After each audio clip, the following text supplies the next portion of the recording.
Chapter 1. An Extraordinary Announcement. Every morning between 7:30 and 8:30, Johnny Butt, the newspaper boy, rode around the small village of Chipping Cleghorn on his bicycle. He stopped at each house and pushed the morning papers through the letterbox. On Friday mornings, Johnny also delivered to most of the houses a copy of the local paper, the Chipping Cleghorn Gazette, known simply as the Gazette. After a quick look at the headlines in the national papers, most people eagerly opened the Gazette. They glanced quickly through the letters page, and then 9 out of 10 readers turned to the personal column. This contained advertisements from people wanting to buy or sell things, from hens to garden equipment, or looking for help in the home. The notices in the personal column always interested the people of Chipping Cleghorn, but on one particular Friday, October the 29th, a notice appeared which was more interesting than any of the others. Mrs. Swetnam opened the Times, glanced through it quickly, then picked up the Gazette. When her son Edmund entered the room a moment later, she was busy reading the personal column. "Good morning, dear," said Mrs. Swetnam. "The Smedleys are selling their car." Edmund did not reply. He poured himself a cup of coffee and sat down at the breakfast table, then opened the Daily Worker. "Selina Lawrence is advertising for a cook again," Mrs. Swetnam said. "Yes, Mrs. Finch?" The door had opened, and the unsmiling face of Mrs. Swetnam's housekeeper appeared round it. "Good morning, madam," she said. "Can I clear the table?" "Not yet. We haven't finished," said Mrs. Swetnam. Mrs. Finch stared coldly at Edmund before leaving again. "Why do you have to read that awful paper, Edmund?" said his mother. "Mrs. Finch doesn't like it at all." "I don't think my political views are Mrs. Finch's business." "And you're not even a worker." "That's not true," said Edmund. "I'm writing a book." "I meant real work," said Mrs. Swetnam. She continued reading the personal column. "A marriage is announced. No, a murder. What? Edmund, listen to this. A murder is announced and will take place on Friday, October the 29th at Little Paddocks at 6:30 p.m. Friends, please accept this, the only notice." "What an extraordinary thing! Edmund!" "What's that?" Edmund looked up from his newspaper. "Friday, October the 29th. But that's today." "Let me see." Edmund took the paper from his mother. "What does it mean?" asked Mrs. Swetnam. Edmund rubbed his nose doubtfully. "Some sort of party, I suppose. The murder game, that kind of thing." "Oh," said Mrs. Swetnam doubtfully. "It seems a very strange way of announcing a game. It's not like Letitia Blacklock at all. She always seems to me such a sensible woman. A murder game? It sounds quite exciting." "It will probably be very boring. I'm not going," said Edmund. "Nonsense, Edmund," said Mrs. Swetnam firmly. "I'm going, and you're coming with me." "Archie," said Mrs. Easterbrook to her husband, "listen to this." Colonel Easterbrook paid no attention. He was busy reading the Times. "These reporters know nothing about India," he said. "Nothing. If they did, they wouldn't write such rubbish." "Yes, I know," said his wife. "Archie, do listen. A murder is announced and will take place on Friday, October the 29th at Little Paddocks at 6:30 p.m. Friends, Please accept this, the only notice. She paused. Colonel Easterbrook smiled at her affectionately. It's the murder game, he said. That's all. One person's the murderer, but nobody knows who. The lights go out. The murderer chooses the person he's going to murder.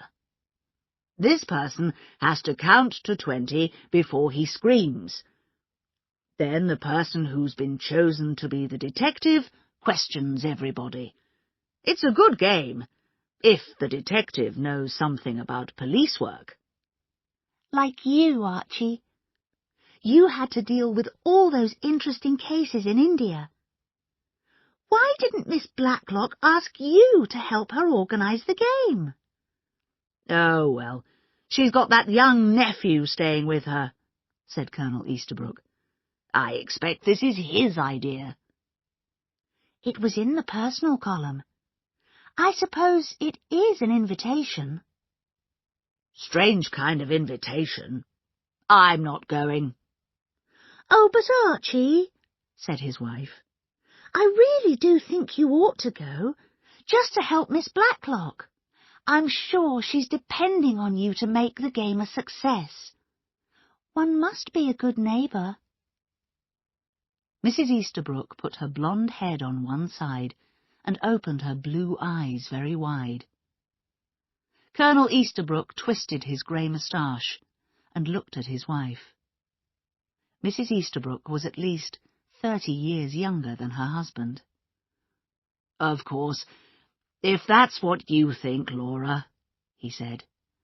I really do think it's your duty, Archie, said Mrs. Easterbrook. The Chipping Cleghorn Gazette had also been delivered to Boulders, the pretty cottage where Miss Hinchcliffe and Miss Murgatroyd lived. Miss Murgatroyd, a round, pleasant woman with untidy grey hair, walked through the long, wet grass to the hen-house, carrying a copy of the paper. Her friend, who had short hair and was dressed in men's work clothes, looked up from feeding the chickens. What is it, Amy? Listen to this, said Miss Murgatroyd. What can it mean? A murder is announced and will take place on Friday, October the 29th at Little Paddocks at 6:30 p.m. Friends, please accept this, the only notice. She paused and waited for her friend to give her opinion. It's silly, said Miss Hinchcliffe. Yes, but what do you think it means? Is it a sort of invitation? We'll find out when we get there, said Miss Hinchcliffe. It's a strange way to invite people, isn't it? But Miss Hinchcliffe wasn't listening. She was busy trying to catch a hen which had escaped. Oh, excellent, said Mrs. Harmon across the breakfast table to her husband, the Reverend Julian Harmon.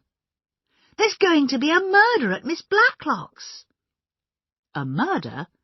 Said her husband, slightly surprised. When? This evening, 6:30. Oh, what a pity, darling, you won't be able to come. You've got to write your speech for tomorrow. Mrs. Harmon, whose real name was Diana, but who was usually called Bunch, handed her husband the Gazette across the table. There, it's among the notices in the personal column. What an extraordinary announcement, said her husband. Isn't it? Said Bunch happily. I suppose the young Simmonses have given Miss Blacklock the idea. I do think, darling, it's a pity you can't be there. I don't like games that happen in the dark. If someone touches my shoulder and whispers, "You're dead," the shock might really kill me. Do you think that's likely? No, Bunch, replied her husband. I think you're going to live to be an old, old woman. With me. And die on the same day, and be buried in the same grave. That would be lovely. "You seem very happy, Bunch," said her husband. "Who wouldn't be happy if they were me?" said Bunch. At Little Paddocks, Miss Blacklock, the owner of the house, sat at the head of the table. She was about 60 years old, and with her heavy country suit was wearing, rather strangely, a choker of large false pearls. Also at the table, reading the national newspapers, were her young cousins, Julia and Patrick Simmons. The fourth person at the table was Miss Dora Bunner, who was reading the local paper.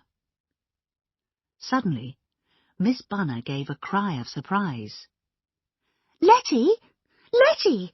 Have you seen this? What can it mean?" "What's the matter, Dora?" asked Miss Blacklock. "The most extraordinary advertisement. It says Little Paddocks very clearly.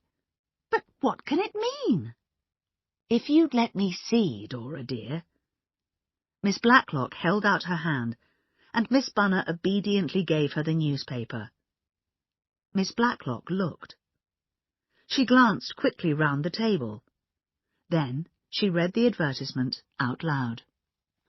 "A murder is announced and will take place on Friday, October the 29th, at Little Paddocks at 6:30 p.m. Friends, please accept this, the only notice." "Patrick, is this your idea?" She looked at the handsome face of the young man at the other end of the table. "No, Aunt Letty. Why should I know anything about it?" "I thought it might be your idea of a joke. Julia?" Julia, looking bored, said, "Of course not." Miss Bunner looked at the empty place at the table. "Do you think Mrs. Hames—" she said. "Oh, I don't think Philippa would try and be funny," said Patrick. "She's a serious girl." "But what does it mean?" said Julia, with no real interest.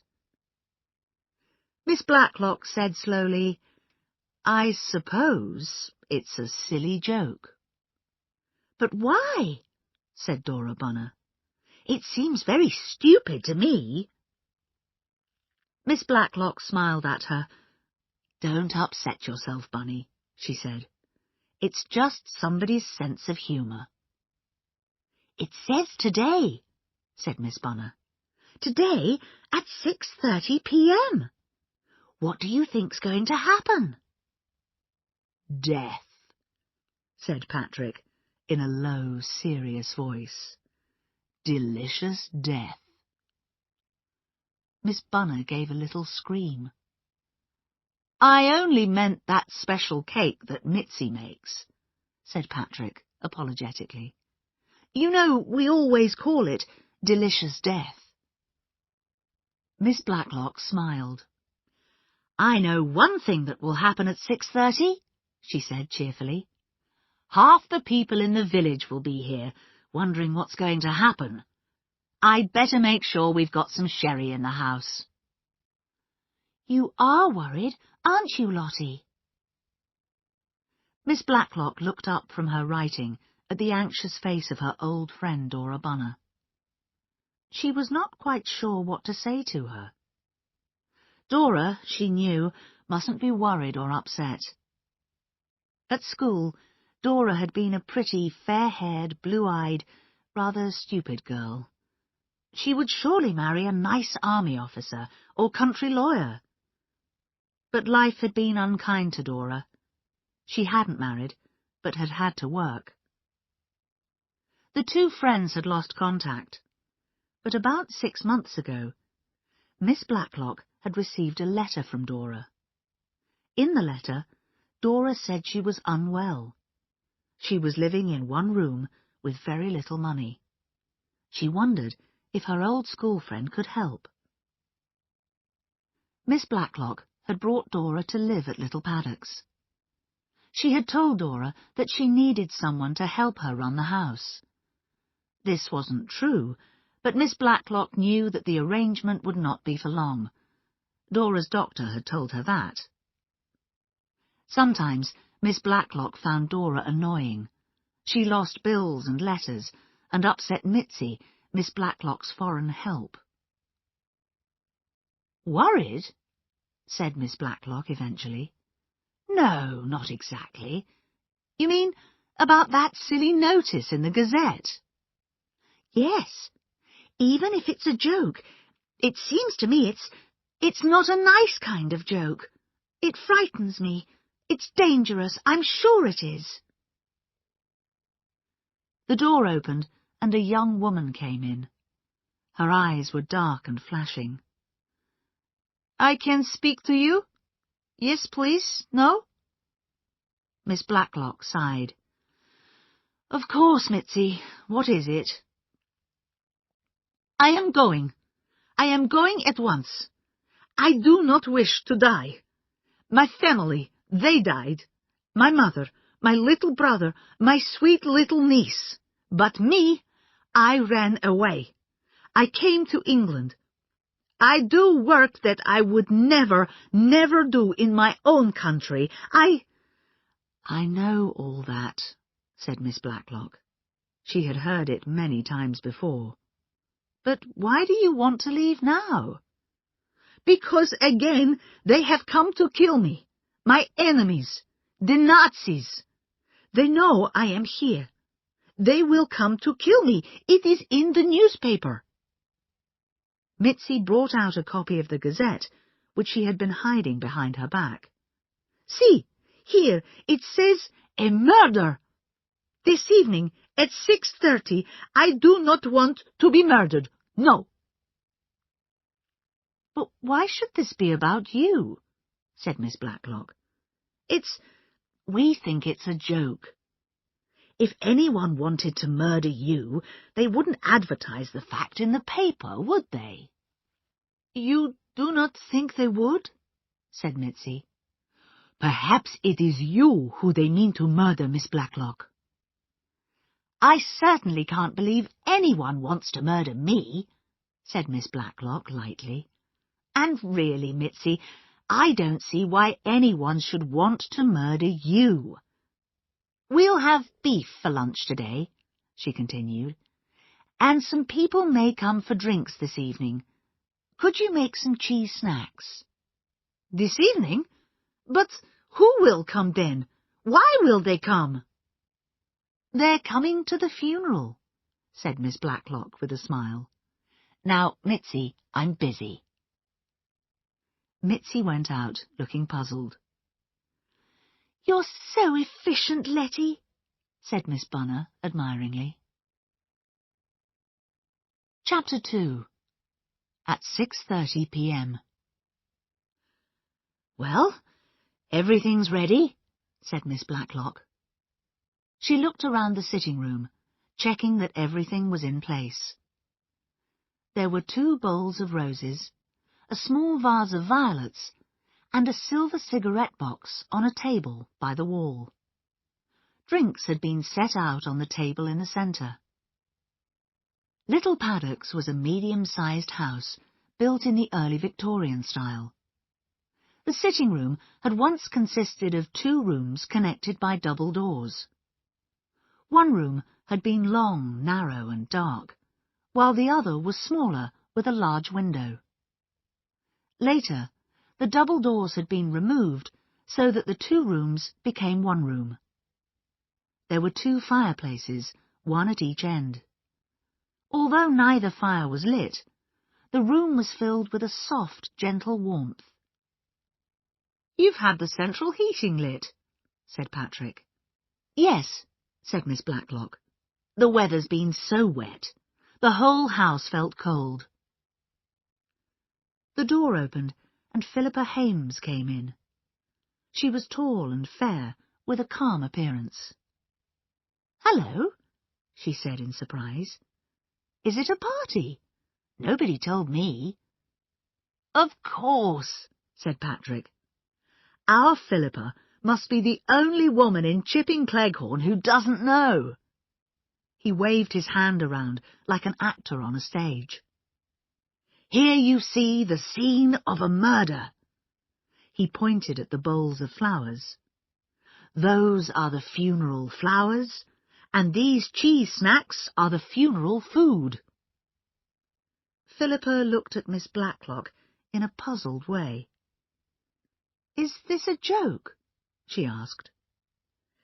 "It's a very nasty joke," said Dora Bunner with energy. "Show Philippa the advertisement," said Miss Blacklock. "I must go and shut up the hens. It's dark." She went out. "Won't somebody tell me what's happening?" cried Philippa. Everybody tried to tell her at once. Nobody could find the Gazette to show her because Mitzi had taken it into the kitchen. Miss Blacklock returned a few minutes later. "There," she said, "that's done." She glanced at the clock. 6:20. Somebody ought to be here soon. She looked at the table with the sherry and cheese snacks laid out on it. "Patrick, please move that table round the corner, near the window. I don't want it to be obvious that I'm expecting people." "Now we can pretend to be quite surprised when somebody arrives," said Julia. Miss Blacklock had picked up the sherry bottle. She stood holding it uncertainly in her hand. "There's half a bottle there," said Patrick. "It's enough." "Oh, yes, yes."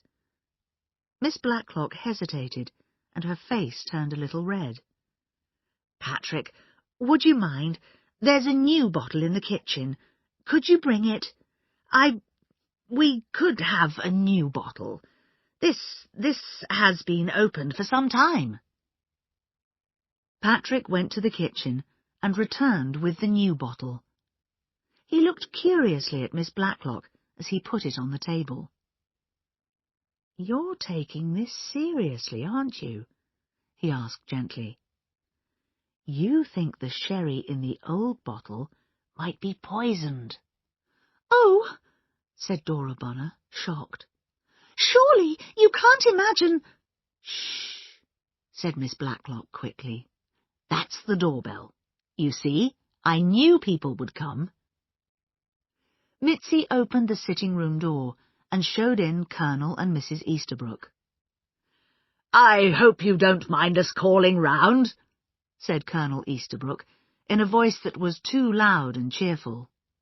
Julia laughed softly. "We were just passing this way. I notice you've got your central heating on. We haven't started ours yet." "What beautiful roses!" cried Mrs. Easterbrook. "They're rather old, really," said Julia. Mitzi opened the door again and said, "Here are the ladies from Boulders." "Good evening," said Miss Hinchcliffe, walking over and shaking Miss Blacklock's hand firmly. "I said to Amy, let's just call in at Little Paddock's.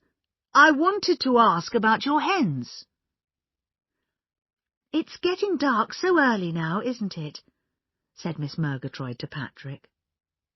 "What lovely roses!" "They're old," said Julia. "You've got your central heating on," said Miss Hinchcliffe in an accusing way. "It's very early." "The house gets so cold at this time of year," said Miss Blacklock. The door opened again, and Mrs. Swetnam came in. She was followed by Edmund, who looked angry and uncomfortable. "Here we are," said Mrs. Swetnam, looking around her with open curiosity. "I just thought I'd come and ask if you wanted a cat, Miss Blacklock. What lovely roses," she added. "Have you got your central heating on?" asked Edmund. "Don't people say the same old things?" said Julia quietly. Once more the door opened, and Mrs. Harmon came in. She had put on a hat in an attempt to be fashionable. "Hello, Miss Blacklock," she cried, smiling all over her round face. "I'm not too late, am I? When does the murder begin?" Everybody made little noises of shock, Julia laughed softly. "Julian is really cross that he can't be here," said Mrs. Harmon. "He loves murders." Miss Blacklock smiled at Mrs. Harmon and looked at the clock over the fireplace. "If it's going to begin," she said cheerfully, "it ought to begin soon. It's almost 6:30. But let's have a glass of sherry." Patrick went quickly to get the sherry bottle. Miss Blacklock went to the small table by the wall where the cigarette box was. "I'd love some sherry," said Mrs. Harmon. "But what do you mean by if?" "Well," said Miss Blacklock, "I know as little about all this as you do. I don't know what—" She turned her head as the little clock over the fireplace began to strike. It had a sweet bell-like sound. Everybody was silent, and nobody moved. They stared at the clock. As the last note died away, all the lights went out. Cries of delight were heard in the darkness. "It's beginning!" cried Mrs. Harmon happily. "Oh, I don't like it!" cried out Dora Bonner. "How terribly, terribly frightening!" said other voices. Then, with a crash, the door swung open. A powerful torch shone quickly round the room. A man's voice, which sounded just like the voice of an actor in the cinema, said, "Put your hands up! Put them up, I tell you!" Everybody put their hands willingly above their heads. "Isn't it wonderful?" said a female voice. "I'm so excited!" And then suddenly there was the noise of a gun. It fired twice. Suddenly the game was no longer a game. Somebody screamed. The figure in the doorway turned round and seemed to hesitate. A third shot rang out, and the figure fell to the ground. The torch dropped and went out. There was darkness once more. And gently the sitting-room door swung shut. Inside the sitting-room, everybody was speaking at once. "Lights! Can't you find the switch? Who's got a lighter?" "Oh, I don't like it! I don't like it!" "But those shots were real." "It was a real gun he had." "Was it a burglar?" "Oh, Archie, I want to get out of here." "Please, has somebody got a lighter?" And then, almost at the same moment, 2 cigarette lighters were switched on and burned with small, steady flames. Everybody looked at everyone else with shocked faces. Against the wall by the table, Miss Blacklock stood with her hand to her face. Something dark was running over her fingers. "Try the light switch, Swettenham," said Colonel Easterbrook. Edmund, near the door, obediently moved the switch up and down, but the lights didn't go on. "Who's making that terrible noise?" asked the Colonel. A female voice had been screaming steadily from somewhere beyond the closed door. At the same time, the sound of someone beating on a door was heard. Dora Bonner, who had been crying quietly, cried out, "It's Mitzi! Somebody's murdering Mitzi!" The Colonel was already opening the sitting-room door. He and Edmund, carrying cigarette lighters, stepped into the hall. They almost fell over a figure lying there. "She's in the dining room," said Edmund.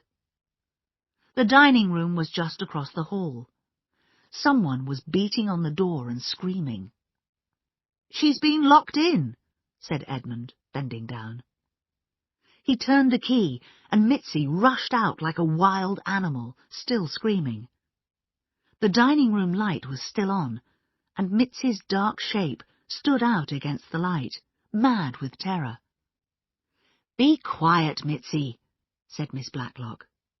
"Stop it," said Edmund. Then he leaned forward and hit her across the face. At once, Mitzi was shocked into silence. "Get some candles," said Miss Blacklock. "They're in the kitchen cupboard. Patrick, you know where the fuse box is. Perhaps a fuse needs mending." "Right," said Patrick. "I'll see what I can do." Miss Blacklock had moved forward into the light thrown from the dining room. Dora Bunner gave a cry, and Mitzi started to scream again. "The blood! The blood!" she cried. "You are shot! Miss Blacklock, you will bleed to death!" "Don't be so stupid," said Miss Blacklock crossly. "I'm hardly hurt at all. It just hit my ear." "But Aunt Letty," said Julia, "the blood." Miss Blacklock's white blouse was covered with blood. "Ears always bleed," said Miss Blacklock. "I remember having my hair cut as a child, when the hairdresser cut my ear by mistake. There was a whole bowl of blood. But we must have some light." "I'll get candles," said Mitzi. Julia went with her, and they came back with several candles. "Now, let's have a look at our criminal," said the Colonel. "Hold the candles down low, will you, Swetnam?" "I'll come to the other side," said Philippa. She held the candles with a steady hand, and Colonel Easterbrook knelt down. The figure lying on the ground was wearing a long black coat and hat. There was a black mask over his face, and he wore black cotton gloves. The hat had slipped back, showing fair hair. Colonel Easterbrook turned him over and felt for his heart. Then he looked down at his hands. They were sticky and red. "He's shot himself," he said. "Is he badly hurt?" asked Miss Blacklock. I'm afraid he's dead. If I could see better—" At that moment, seemingly by magic, the lights came on again. Everybody felt very strange as they realized that violent death had just happened in their presence. Colonel Easterbrook's hand was red. Blood was running down Miss Blacklock's blouse. The body of the criminal lay at their feet. Patrick, coming from the dining room, said, "Only one fuse had gone." He stopped. Colonel Easterbrook pulled at the mask. "We'd better see who the man is," he said, "though I don't suppose it's anyone we know." He took the mask off. Everyone moved forward to have a look. "He's quite young," said Mrs. Harmon, with pity in her voice. Suddenly, Dora Bunner cried out excitedly, "Letty! Letty, it's the young man from the Spa Hotel in Meddenham Wells. He came here and wanted you to give him money to get back to Switzerland, and you refused. Oh, dear, he almost killed you." Miss Blacklock, in command of the situation, said, "Patrick, take Bunny into the dining room and give her a drink. Julia, run up to the bathroom and bring me a bandage to stop the bleeding. Patrick, will you phone the police at once?" Chapter 3. The Young Man from Switzerland. The Chief Constable of Middleshire, George Rydesdale, was a quiet man who was more used to listening than talking. He was listening now to Detective Inspector Dermot Craddock. Craddock was officially in charge of the case. "Do you know who the dead man is?" asked Rydesdale. "Yes, sir," replied Craddock. "Rudy Shirts, Swiss, employed at the Royal Spa Hotel, Meddenham Wells, as a receptionist." The door opened, and the Chief Constable looked up. "Come in, Henry," he said. "We've got something here that's a little unusual." A tall, grey-haired man came in. He was Sir Henry Clithering, the retired head of Scotland Yard. Craddock took out the Chipping Cleghorn Gazette and showed Sir Henry the advertisement about the murder. "Do we know who put this advertisement in the newspaper?" asked Rydesdale. "From the description of the man who handed it in, sir, it was Rudy Shirts himself, on Wednesday." "What sort of place is Chipping Cleghorn?" asked Sir Henry. "A large and attractive village. The cottages there were owned by farm workers in the past, but now they're lived in by retired couples and older ladies." "It's a pity that my old lady isn't here," said Sir Henry. "She would love to help in a situation like this." "Who is your old lady, Henry? An aunt?" "No," Sir Henry sighed. "She's just the finest detective God ever made." "I'll remember that," said Detective Inspector Craddock. "Was there anything worth stealing in the house?" asked Sir Henry. "Did Miss Blacklock keep much money there?" "She says not, sir. About £5, I understand." "So the man wasn't interested in money," said Sir Henry. "He wanted the fun of acting out a robbery, perhaps, like in films. How did he manage to shoot himself?" "According to the first medical report, the gun was fired very close to him," said Craddock. "But we don't know whether it was an accident or whether he killed himself deliberately." "You'll have to question the witnesses very carefully," said Sir Henry, "and make them say exactly what they saw." "They probably all saw something different," said Detective Inspector Craddock sadly. "It's very interesting what people see," said Sir Henry, "but it's even more interesting what they don't see. Craddock, go to the Royal Spa Hotel. See what you can find out about Rudy Shirts." At the Royal Spa Hotel, Inspector Craddock was taken straight to the manager's office. The manager greeted him warmly. "This is really a most surprising business," he said. "Shirts seemed a very ordinary, pleasant young man." "How long has he been with you?" asked Craddock. "A little over 3 months." "And were you satisfied with him?" The manager hesitated. Then he said, rather unwillingly, "Well, once or twice there was trouble about the bills. He charged guests for things that they hadn't used. So, when the guests paid too much on their bills, he put the extra money in his own pocket," asked Craddock. "Something like that. But perhaps he just made careless mistakes, and missing money was always paid back." "Any women in his life?" "One of the restaurant waitresses. Her name's Myrna Harris." "I'd better have a talk with her." Myrna Harris was a pretty girl with red hair. She was nervous and uncomfortable about being interviewed by the police.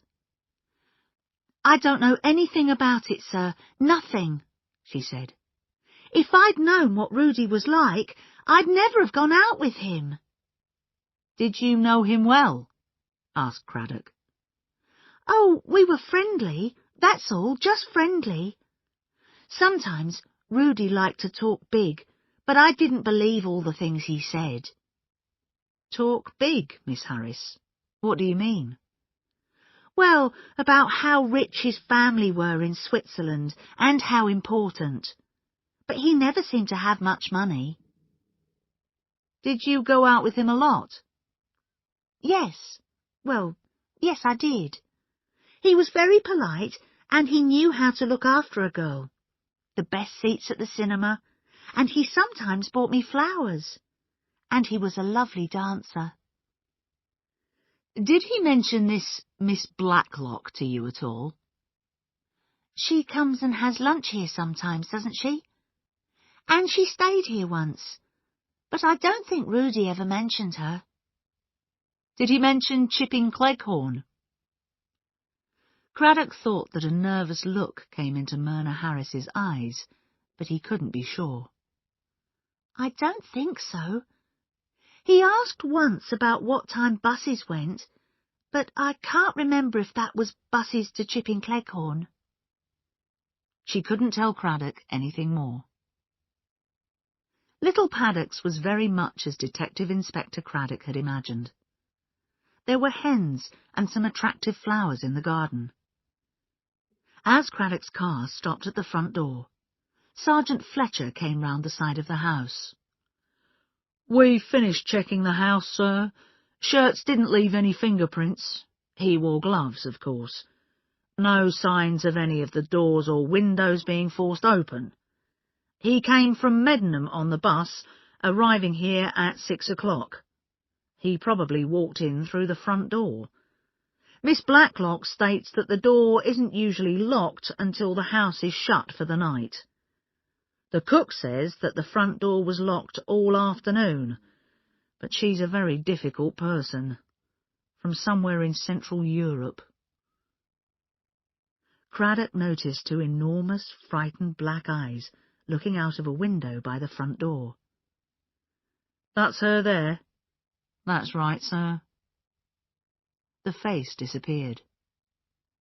Craddock rang the front doorbell.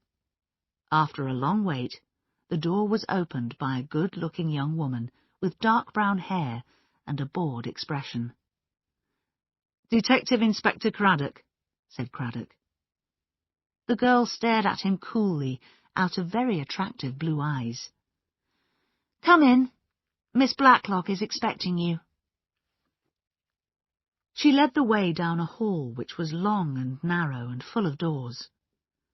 Then she threw open a door on the left.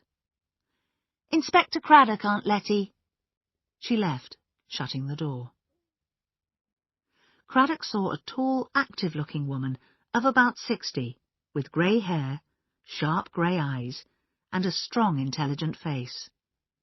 There was a bandage on her left ear. Close beside her was a woman of about the same age.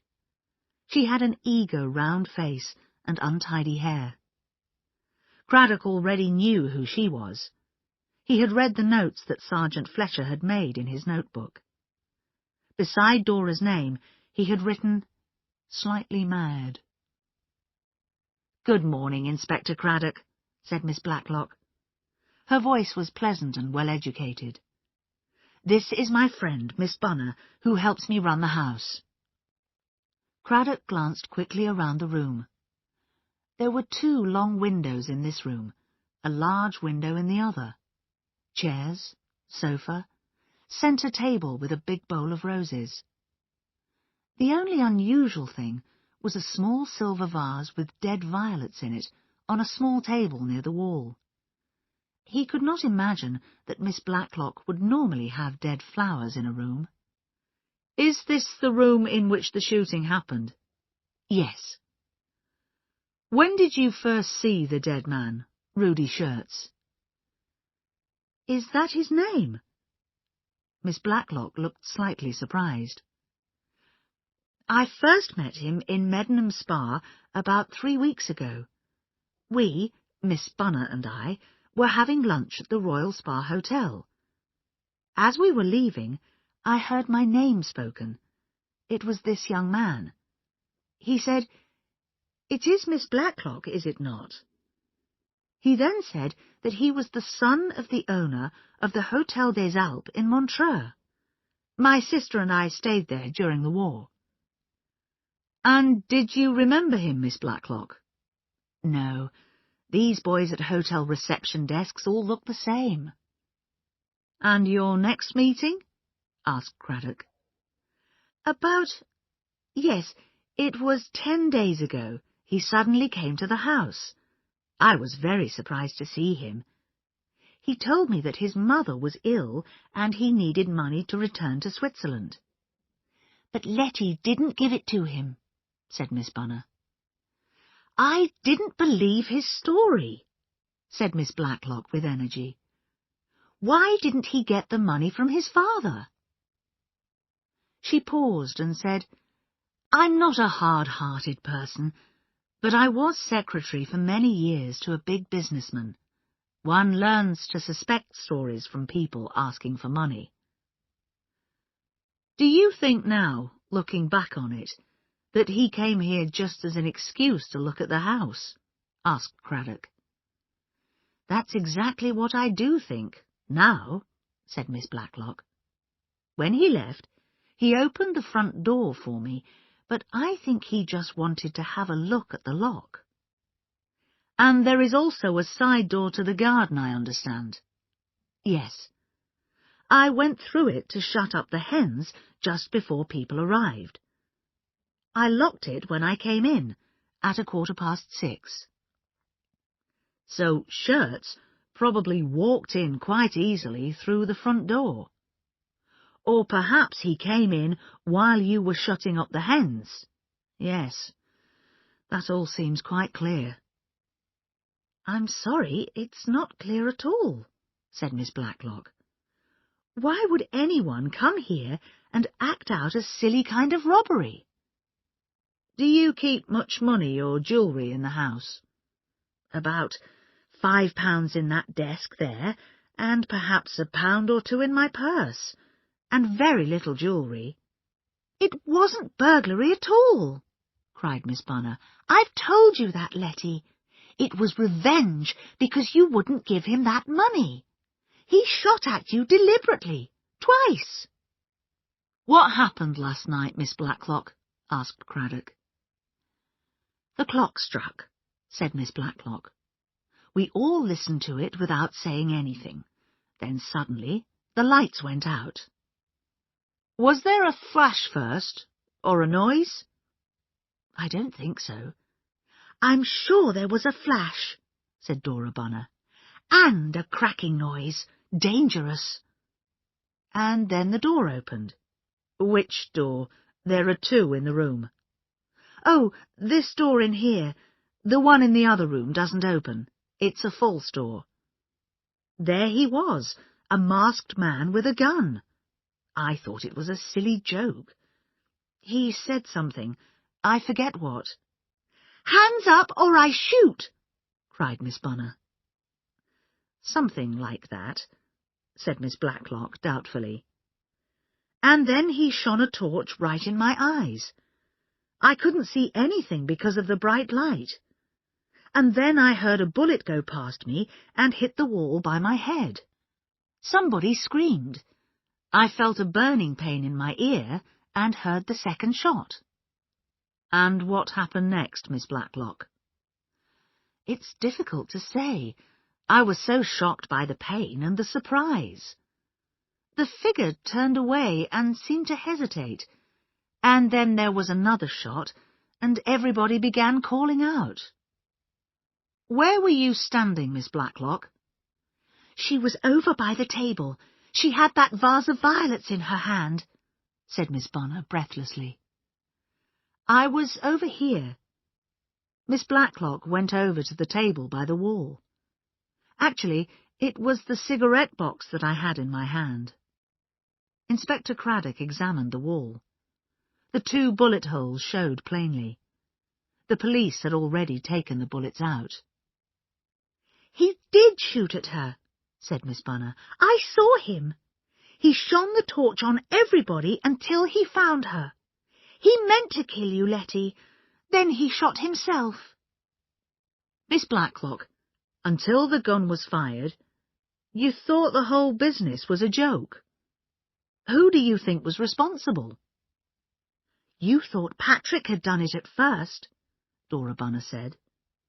"Patrick?" asked the inspector sharply. "My young cousin, Patrick Simmons," Miss Blacklock continued, annoyed with her friend. "I did think when I saw the advertisement that it might be Patrick playing a joke." "And then you were worried, Letty," said Miss Bunner. "And you were quite right. A murder was announced. Your murder." Dora Bunner was shaking as she spoke. Miss Blacklock put her hand on Dora's shoulder. "It's all right, Dora dear. Don't get excited. Everything's all right." She added, "You know I depend on you, Dora, to help me look after the house. Isn't it the day for the laundry to come?"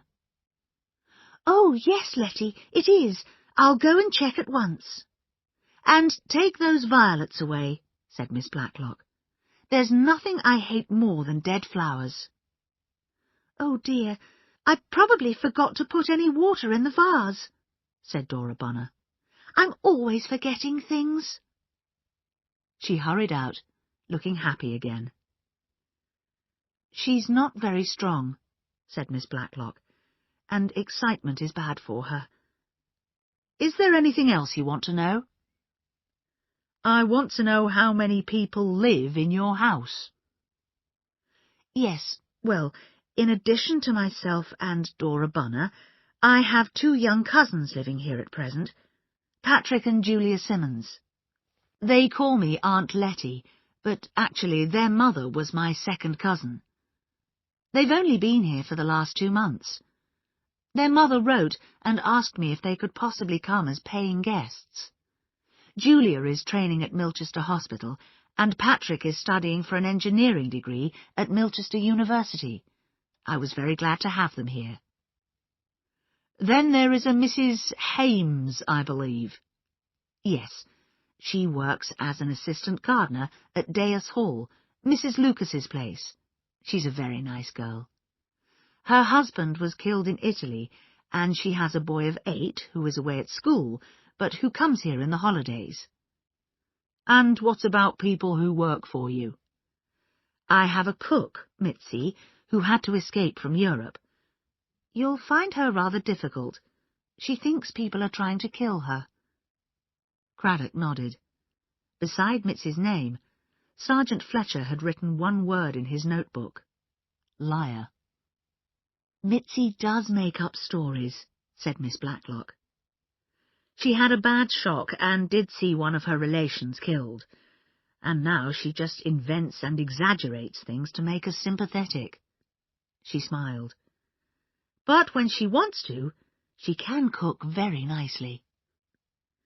"I'll try not to upset her," said Craddock. "Was that Miss Julia Simmons who opened the door to me?" "Yes. Would you like to see her? Patrick has gone out." "Thank you. I'd like to see Miss Simmons now, if I may." Chapter 4. Questions and Answers. Julia came into the room and sat down in the chair. Miss Blacklock had already left the room. Julia seemed very calm. "Please tell me about last night, Miss Simmons," said Craddock. "Well, a lot of annoying people came. There was Colonel and Mrs. Easterbrook, Miss Hinchcliffe and Miss Murgatroyd, Mrs. Swetnam and Edmund Swetnam, and Mrs. Harmon, Reverend Harmon's wife. And if you want to know what they said, they all said the same thing in turn. 'I see you've got your central heating on,' and 'What lovely roses!'" Craddock tried not to smile.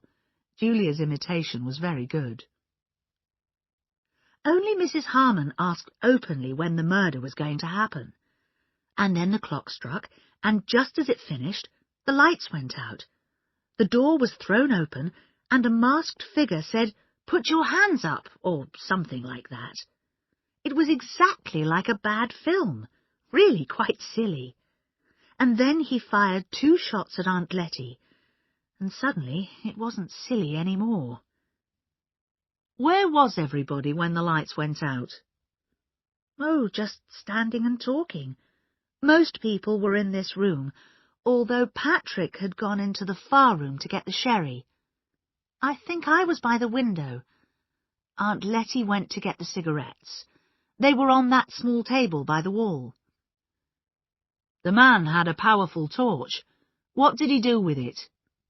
"Well, he shone it on us. It was horribly bright."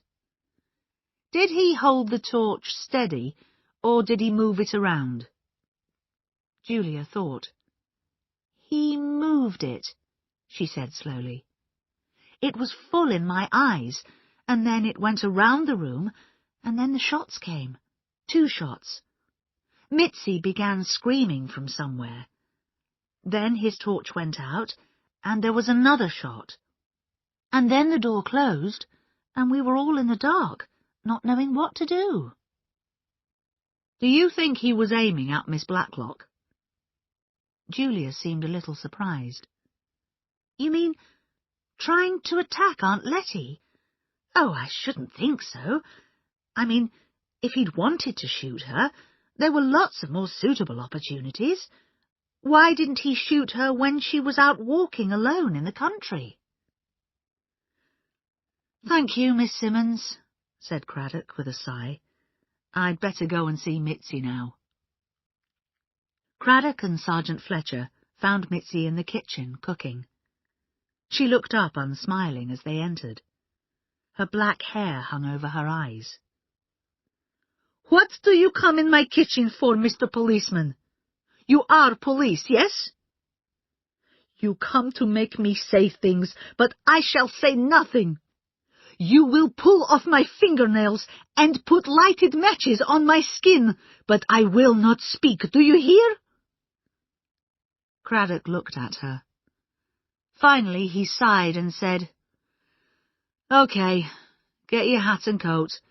I haven't got my nail-pulling equipment with me. We keep all that down at the police station. But I do not want to come, screamed Mitzi, moving away. Then you'll answer my questions politely. I want you to tell me what happened last night. I was nervous, very nervous. All that evening I hear things, people moving around. I take the sherry and the glasses into the sitting room. Then the bell rings and I answer the door. Again and again I answer the door. And then I go back into the kitchen and I start to polish the silver. And then, suddenly, I hear shots. I run through the dining room, and then there comes another shot and a big noise out there in the hall. And I turn the door handle, but it is locked outside. I am shut in there like a rat, and I am mad with fear. I scream and scream, and I beat on the door. And at last, they turn the key and let me out. And then I bring candles, and the lights go on, and I see blood. Blood! Ugh, the blood! It is not the first time I have seen blood. Yes, said Inspector Craddock. Thank you very much. And now you can take me to prison, said Mitzi. Not today, said Inspector Craddock. As Craddock and Fletcher went through the hall to the front door, it was thrown open. A tall, handsome young man came in. Mr. Patrick Simmons? Quite right, Inspector. You're the inspector, aren't you? Yes, Mr. Simmons. Can I have a word with you, please? I am innocent, Inspector. I swear I am innocent. Now, Mr. Simmons, don't joke with me. Will you describe what happened last night? Well, Aunt Letty opened a new bottle of sherry. Craddock interrupted. A new bottle? Was there an old one? Yes, half full, but Aunt Letty didn't seem to want it. Was she nervous then? Oh, not really. She's extremely sensible. It was Bunny, I think, who had made her nervous. She had been frightened all day. It seems that Miss Blacklock thought, when she first read that advertisement, that you had put it there. Why? Oh, I always get blamed for everything around here. Have you ever seen or spoken to Rudy Shirts? I've never seen him in my life. Tell me what happened. I'd just gone to fetch the drinks when the lights went out. I turned round, and there was a man in the doorway saying, "Put up your hands." He starts firing a gun, and then he goes down with a crash, and his torch goes out, and we're in the dark again. Do you think the attacker was aiming at Miss Blacklock? Ah, how could I tell? I think he just fired his gun as a joke. And then he shot himself. It could be. Thank you, Mr. Simmons. I want to interview the other people who were here last night. Which would be the best order? Well, our Philippa, Mrs. Hames, works at Deyers Hall. The gates to it are nearly opposite our gate. Philippa Hames was picking apples in the gardens of Deyers Hall. She stood looking at Craddock in surprise. Good morning, Mrs. Hames. I'm Inspector Craddock of the Middleshire Police. I wanted to have a word with you. What time did you come home from work last night? At about 5:30. You came in by which door? The side door. I always come in that way. The door was unlocked? Yes, I locked it when I came in. Do you always do that? I've been doing it for the last week. You see, it gets dark at 6. Miss Blacklock goes out to shut up the hens sometime in the evening, but she very often goes out through the kitchen door. And what did you do when you came in? I took off my muddy shoes and went upstairs and had a bath. Then I came down and found that a party was taking place. I hadn't known anything about the advertisement until then. Please describe what happened during the hold-up. Well, the lights went out suddenly. I was standing by the fireplace. Then the door was thrown open, and a man shone a torch on us and waved a gun around and told us to put our hands up. And then the gun went off. The shots were very loud, and I was really frightened. And then Mitzi started screaming. Did the man move the torch? Oh, yes, all round the room. And after that, Mrs. Hames? Oh, there was terrible confusion. Edmund Swettenham and Patrick Simmons went out into the hall, and we followed. And someone opened the dining-room door, and Edmund hit Mitzi to stop her screaming, and after that it wasn't so bad. You saw the body of the dead man. Was he known to you? No, I'd never seen him before. Do you think he shot himself deliberately? I have absolutely no idea. Thank you, Mrs. Hames. One more thing. Do you have any valuable jewellery? Is there anything of value in the house? Philippa shook her head. My wedding ring, and there's some quite nice silver, but nothing unusual. Thank you, Mrs. Hames. It was terrible, said Mrs. Swettenham happily. Quite terrible. Do you remember what you were doing when the lights went out, Mrs. Swettenham? Asked the inspector. Well, we were all standing around and wondering what was going to happen. And then the door opened. Just a dark figure standing there with a gun and that blinding light, and a voice saying, "Your money or your life!" And then, a minute later, it was all terrible. Real bullets just whistling past our ears. Where were you sitting or standing at the time? I was somewhere over by the window or near the fireplace, because I know I was quite near the clock when it struck. Such an exciting moment, waiting to see if anything might happen. Was the torch turned full on you? Asked Craddock. It was right in my eyes. I couldn't see anything. Did the man hold it still, or did he move it around? Oh, I don't really know. Which did he do, Edmund? He moved it rather slowly over us all, to see what we were all doing, I suppose, replied Edmund. And where exactly in the room were you, Mr. Swettenham? I'd been talking to Julia Simmons. We were both standing up in the middle of the room, the long room. Do you think the third shot was an accident? I've no idea. The man seemed to turn round very quickly and then fall, but it was all very confused. We couldn't see anything, and then that foreign girl started screaming. I understand it was you who unlocked the dining-room door and let her out. Was the door definitely locked on the outside? Edmund looked at him curiously. Certainly it was. Why, you don't imagine... I just want to be sure of what happened. Thank you. Inspector Craddock was forced to spend quite a long time with Colonel and Mrs. Easterbrook. He had to listen to the Colonel's long description of the psychology of the criminal's mind.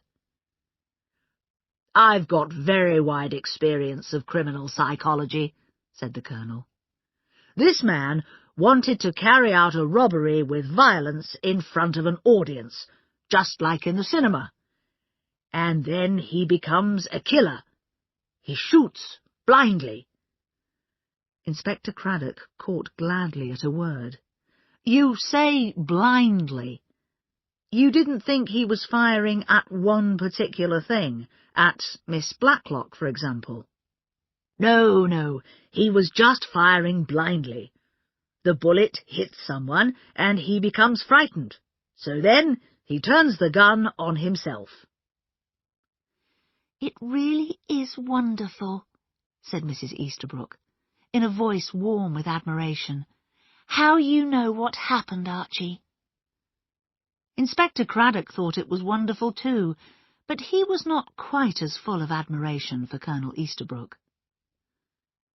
"Exactly where were you in the room, Colonel Easterbrook, when the actual shooting took place?" he asked.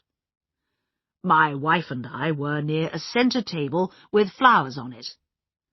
"I caught hold of your arm, didn't I, Archie, when it happened? I was so frightened, I just had to hold on to you." "Poor little bird," said the Colonel playfully. Inspector Craddock went to see Miss Hinchcliffe and Miss Murgatroyd. Miss Hinchcliffe was feeding the pigs. "Where were you exactly when the shooting started?" he asked. "I was leaning up against the fireplace, hoping that someone would offer me a drink soon," replied Miss Hinchcliffe at once. "Do you think that the shots were fired blindly or aimed carefully at one particular person?" "You mean aimed at Letty Blacklock?" "How should I know? I only know that the lights went out, and then that torch went round. I thought to myself, if that young fool Patrick Simmons is playing jokes with real bullets, somebody will get hurt." "You thought it was Patrick Simmons?" "Well, it seemed likely. Patrick's a wild boy." Miss Murgatroyd came in. She had walked quickly from the garden, and her clothes and hair were untidy. Her round, good-natured face was smiling. Craddock introduced himself. "Where were you at the time of the crime? That's what he wants to know, Amy," said Miss Hinchcliffe, smiling. "I'd been admiring the roses," said Miss Murgatroyd, "and then it all happened. Everything was so confused in the dark, and that terrible screaming. I thought she was being murdered. I mean, the foreign girl. I didn't even know there was a man. It was just a voice, saying, 'Put them up, please.'" "I suggest you go and interview Mrs. Harmon next," said Miss Hinchcliffe. "The vicarage is near here." As they watched the inspector and Sergeant Fletcher walk away, Amy Murgatroyd said breathlessly, "Oh, was I very awful? I do get so confused." "Not at all," Miss Hinchcliffe smiled. "You did very well." Inspector Craddock looked around Mrs. Harmon's large sitting-room with a sense of pleasure. It reminded him a little of his own home. He also thought that Mrs. Harmon was a pleasant woman. But she said at once, "I shan't be any help to you because I shut my eyes. I hate looking into a bright light. And when I heard the shots, I closed my eyes even more tightly. I don't like bangs." "What else did you hear?" asked the inspector. "Doors opening and shutting, and Mitzi and Bunny screaming. When the bangs had stopped, I opened my eyes. Everyone was out in the hall then, with candles. And then the lights came on, and there was the man, lying there dead, with a gun beside him. It didn't seem to make sense, somehow. It did not make sense to the inspector, either. Chapter 5. Miss Marple arrives. Rydesdale, the chief constable, had contacted the police in Switzerland about Rudy Shirts. He showed their answer to Inspector Craddock. He had a police record, Rydesdale said. He stole jewellery and other things. He was definitely dishonest in a small way. But small things lead to large things. I'm worried, sir, said Craddock. It just doesn't make sense. Do you think that somebody is lying to you? I think the foreign girl knows more than she's telling us, and Miss Bunner thinks that Shirts was trying to kill Miss Blacklock. Don't worry, Craddock, said the chief constable. I'm taking you to lunch at the Royal Spa Hotel with Sir Henry and myself. He stopped as Sir Henry entered the room. Ah, Sir Henry, we've received a letter from a woman staying at the Royal Spa Hotel.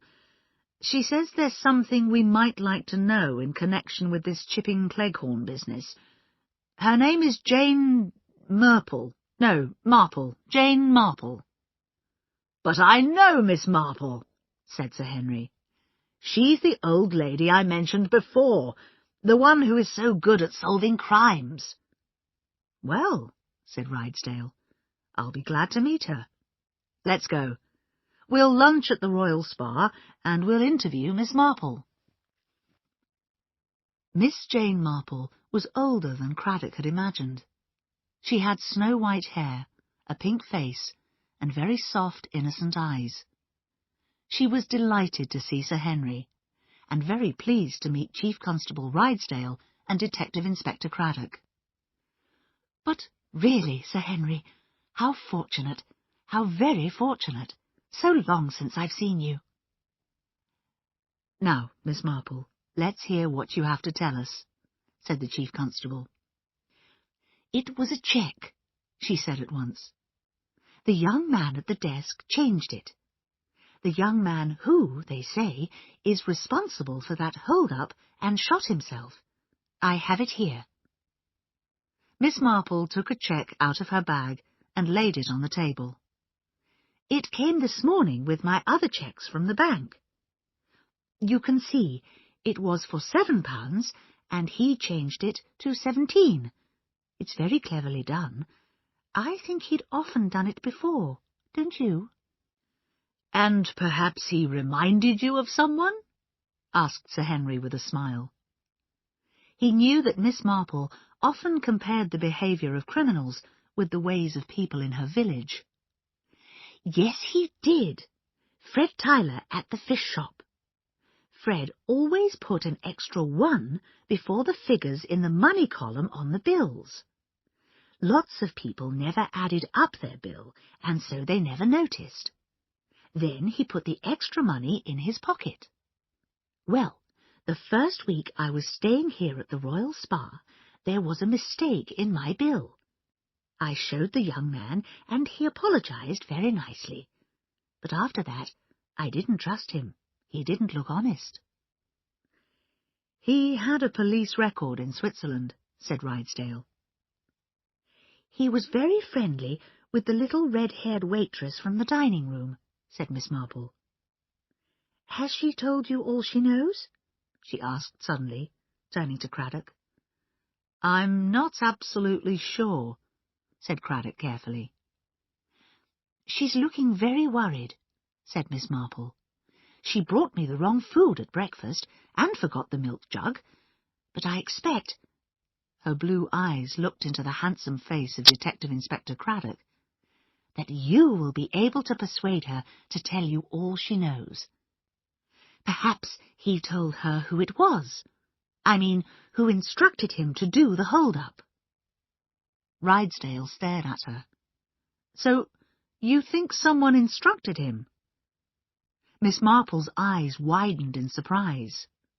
Oh, but surely, I mean, here's an attractive young man who steals a little bit here and there, and then suddenly he goes off with a gun and holds up a room full of people and shoots at someone. That wasn't like him at all. He wasn't that kind of person. It doesn't make sense." Craddock breathed in sharply. That was what Mrs. Harmon had said, what he himself felt. It didn't make sense. "What did happen then, Miss Marple?" he asked. "But how should I know what happened?" said Miss Marple in surprise. "I have no accurate information." "Can we allow Miss Marple to read the notes about the case?" Sir Henry asked Rydesdale. "Yes," replied Rydesdale. He handed her some typewritten sheets of paper. "Read these. It won't take you long." Miss Marple read the notes in silence. "It's very interesting," she said. "All the different things that people say. The things they see, or think that they see." Craddock felt disappointed. Was that all that Sir Henry's famous Miss Marple could say? He felt annoyed with her. "All these people saw the same thing," said Craddock. "They saw a masked man with a gun and a torch. They saw him." "But surely," said Miss Marple gently, "they didn't actually see anything at all." Her face shone pink, and her eyes were as bright and pleased as a child's. "There wasn't any light on in the hall, was there? So, if a man stood in the doorway and flashed a powerful torch into the room, nobody could see anything except the torch, could they?" Rydesdale stared at her in surprise. Her face became pinker. "I'm not very clever about American phrases," she said, "but I think that Rudy Shirts was what they call a fall guy. A fall guy is someone who will be blamed for someone else's crime. Rudy Shirts seems to me exactly the right type for that. Rather stupid and willing to believe anything. I think he was told it was a joke. He was paid for doing it, of course. Paid to put an advertisement in the newspaper, to go to the house and look at it, and then to go there in a mask and a black coat, waving a torch and crying, 'Hands up!'" "And to fire a gun?" asked Rydesdale. No, said Miss Marple. He never had a gun. I think that after he'd called, 'Hands up!' somebody came up quietly behind him in the darkness and fired those 2 shots over his shoulder. It frightened him, and he turned around. The other person shot him, and then let the gun drop beside him." "It's a possible theory," Sir Henry said softly. "But who is this mysterious Mr. X?" said Rydesdale. "You'll have to find out from Miss Blacklock who wanted to kill her. But first, talk to that girl Myrna Harris. It's possible that Rudy Shirts told her who suggested the plan to him." "I'll see her now," said Craddock, getting up. "Well, Miss Marple, you've certainly given us something to think about." "I'm sorry I didn't tell you everything before," said Myrna Harris to Inspector Craddock. "I didn't want to get myself in trouble. But I'll tell you all about it now, Inspector. Rudy and I were going to the cinema that evening, and then he said he wouldn't be able to come. He said not to tell anyone, but there was going to be a party somewhere, and he had to act out a hold-up. Then he showed me the advertisement, and I had to laugh. When I read all about it in the paper, that Rudy had shot someone, and then shot himself, I didn't know what to do. I didn't even know he had a gun." "Who did he say arranged this party?" "He never said. I thought it was his own idea."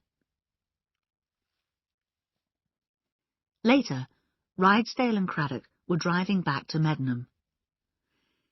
"If Miss Marple's theory is correct, there has to be a motive," said Craddock. If it wasn't an ordinary hold-up, it was a cold attempt at murder. But why did somebody try to murder Miss Blacklock? And if they did, the person might try again.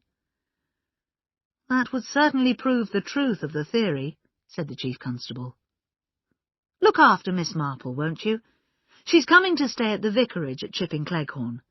It seems that Mrs. Harmon is the daughter of an old friend of hers. I'm sorry she's coming, said Craddock. Why? Is she going to get in your way? It's not that, sir, but she's a nice old thing. I wouldn't like anything bad to happen to her.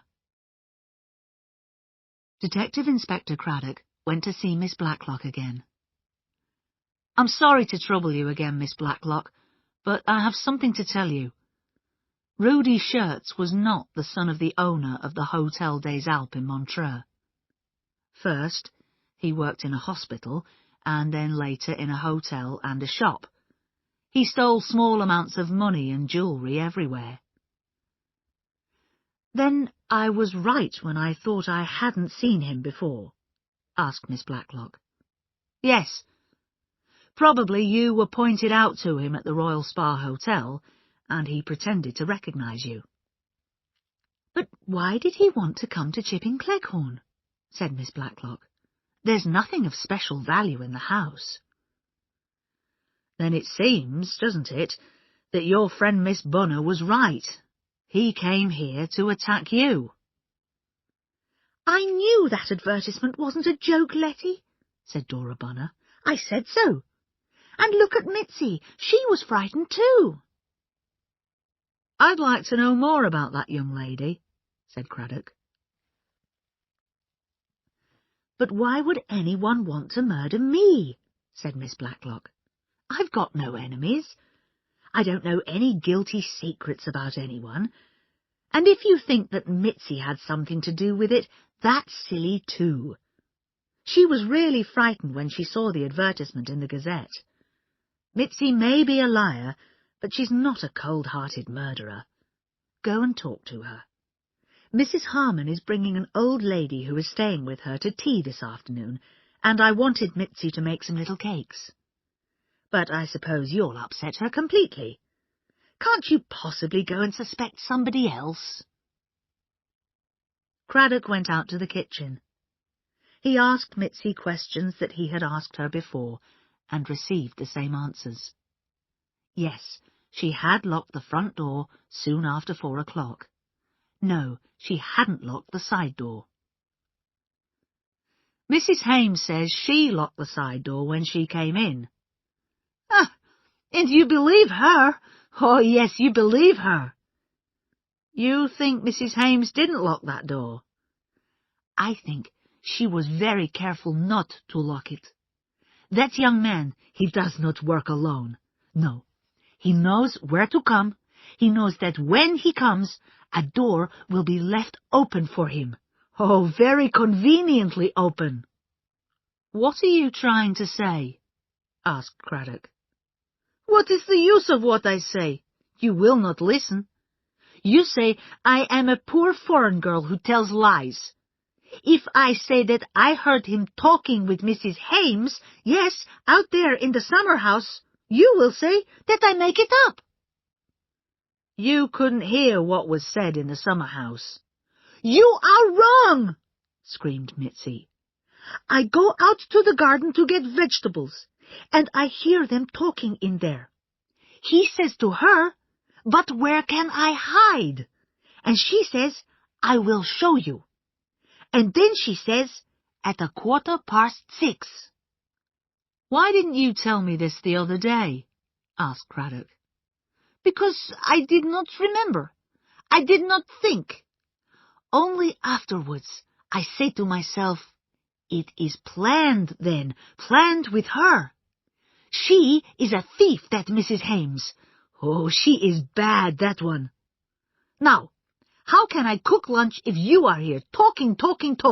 Please, leave my kitchen. Craddock went obediently, feeling confused. Mitzi told lies, but her story about Philippa Hames seemed to contain some truth. he decided to speak to Philippa. He crossed the hall and tried to open a door into the sitting room, but it wouldn't open. Miss Bunner came down the stairs. "Not that door," she said. "It doesn't open. Try the next door to the left. It's very confusing, isn't it?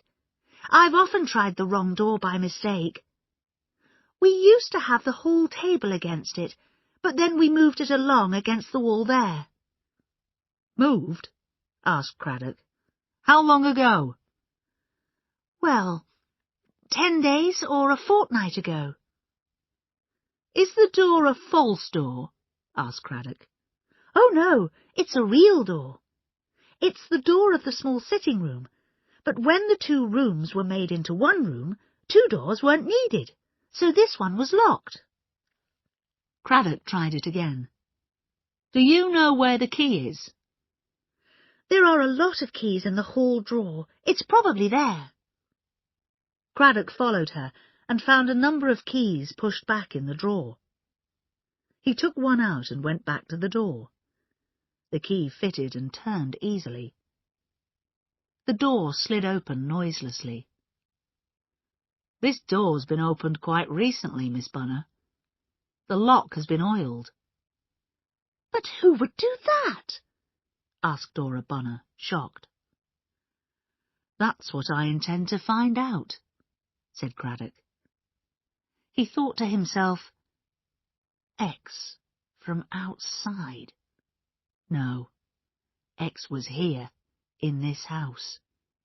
X was in the sitting room that night. Chapter 6. Pip and Emma. Miss Blacklock listened to Craddock this time with more attention. She understood what he was telling her about the door. "You see what this means," said the inspector. "When the lights went out, anybody in the room the other night could hurry out of that door, come behind Rudy's shirts, and fire at you." "Without being seen or heard or noticed?" "Yes. Remember that when the lights went out, people moved around and were very confused, and they could see nothing except the blinding light of the torch." Miss Blacklock said slowly, "And you think one of those people, one of my nice, ordinary neighbours, left the room and tried to murder me? Me? But why?" "I've a feeling that you must know the answer to that question, Miss Blacklock. Who inherits your money after your death?" Miss Blacklock said rather unwillingly, "Patrick and Julia. But I don't believe Patrick and Julia would plan to murder me. And at the moment I don't have very much to leave them. One day I might be worth murdering, but not now." "What do you mean, Miss Blacklock?" said Craddock. "Well, one day I may be a very rich woman. You may not know it, but for more than 20 years I was secretary to Randall Girdler." Craddock was interested. Randall Girdler had been a big name in the world of business. He had died, if Craddock remembered correctly, in 1937 or 1938. "He was very rich, wasn't he?" asked Craddock. "Yes, and he had no children. He left his money to his wife during her lifetime, and after her death, to me. You see, when Randall was starting out on his career, he needed money for a business deal. I had a little money of my own, and I lent it to him. The deal was successful, and he became very rich. After that, he treated me like a partner." Miss Blacklock sighed. "Then my father died. I had to give up work and go and look after my sister, who was an invalid. Randall died a couple of years later. He left all his money to his wife, Belle. But in his will, he stated that if Belle dies before me, I inherit everything." Belle is really a very sweet person, and she was delighted about it. She lives up in Scotland. I haven't seen her for years. You see, I went with my sister to a special hospital in Switzerland just before the war. She died out there. I only came back to England just over a year ago. You said you might be a rich woman very soon. How soon? I heard from the nurse who looks after Belle that Belle is very ill. She may die in a few weeks' time. So you see, Inspector, if Patrick and Julia had wanted to kill me to get my money, they'd be crazy not to wait for a few more weeks. Yes, Miss Blacklock, but what happens if you die before Mrs. Girdler? Who inherits the money then? I've never really thought.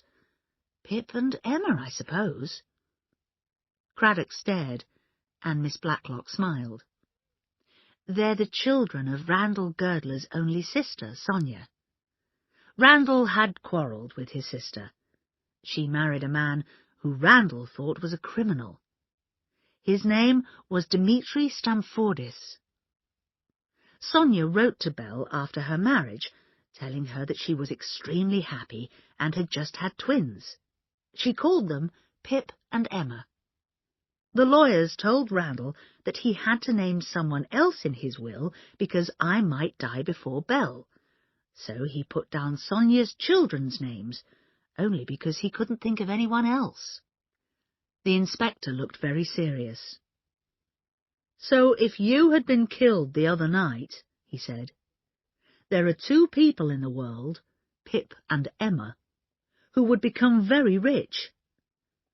These two have a very strong motive for killing you. How old would this brother and sister be? Let me think. I suppose about 25 or 26. I think somebody shot at you with the intention of killing you. I think it's possible that the same person may try again. I would like you to be very, very careful, Miss Blacklock. Inspector Craddock went to see Philippa Hames again in the garden at Deyers Hall. He looked at her closely. She was a good-looking girl, with pale blonde hair and a rather long face. Her eyes were very blue and steady, and told you nothing at all. The sort of girl, he thought, who would keep a secret well. I'm sorry to trouble you again at work, Mrs. Hames, he said, but a certain statement has been made to me about you. Philippa looked a little surprised. You told me, Mrs. Hames, that this man, Ruddy Shirts, was quite unknown to you, that when you saw him there, dead, it was the first time you had seen him. Is that right? Certainly. I had never seen him before. You did not, for example, have a conversation with him in the summer-house of Little Paddocks. In the summer-house? He was almost sure he heard a note of fear in her voice. Yes, Mrs. Hames. I am told that you had a conversation with this man, Ruddy Shirts, and that he asked you where he could hide. You replied that you would show him, and the time, 6:15, was definitely mentioned. There was a moment's silence. Then Philippa laughed. I don't know who told you that, she said, but I can guess. It's a very silly story. For some reason, Mitzi dislikes me. So it's not true? Of course it's not true. I never met or saw Ruddy Shirts in my life, and I was nowhere near the house that morning. I was over here working. Inspector Craddock said, very gently, Which morning? Every morning. I'm here every morning.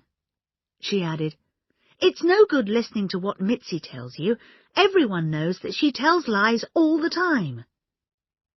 Later, Craddock was talking to Sergeant Fletcher. So there are two young women with different stories, he said. Which one should I believe? Everyone agrees that this foreign girl tells lies, said Sergeant Fletcher. So, if I were you, I would believe Mrs. Hames. Craddock remembered Philippa Hames's steady blue eyes, and the way she had said, "that morning," very quickly. But he had not told her whether the conversation in the summer house had taken place in the morning or the afternoon. And there had been fear in Philippa's voice as she asked, "In the summer house?" He decided to keep an open mind on the subject.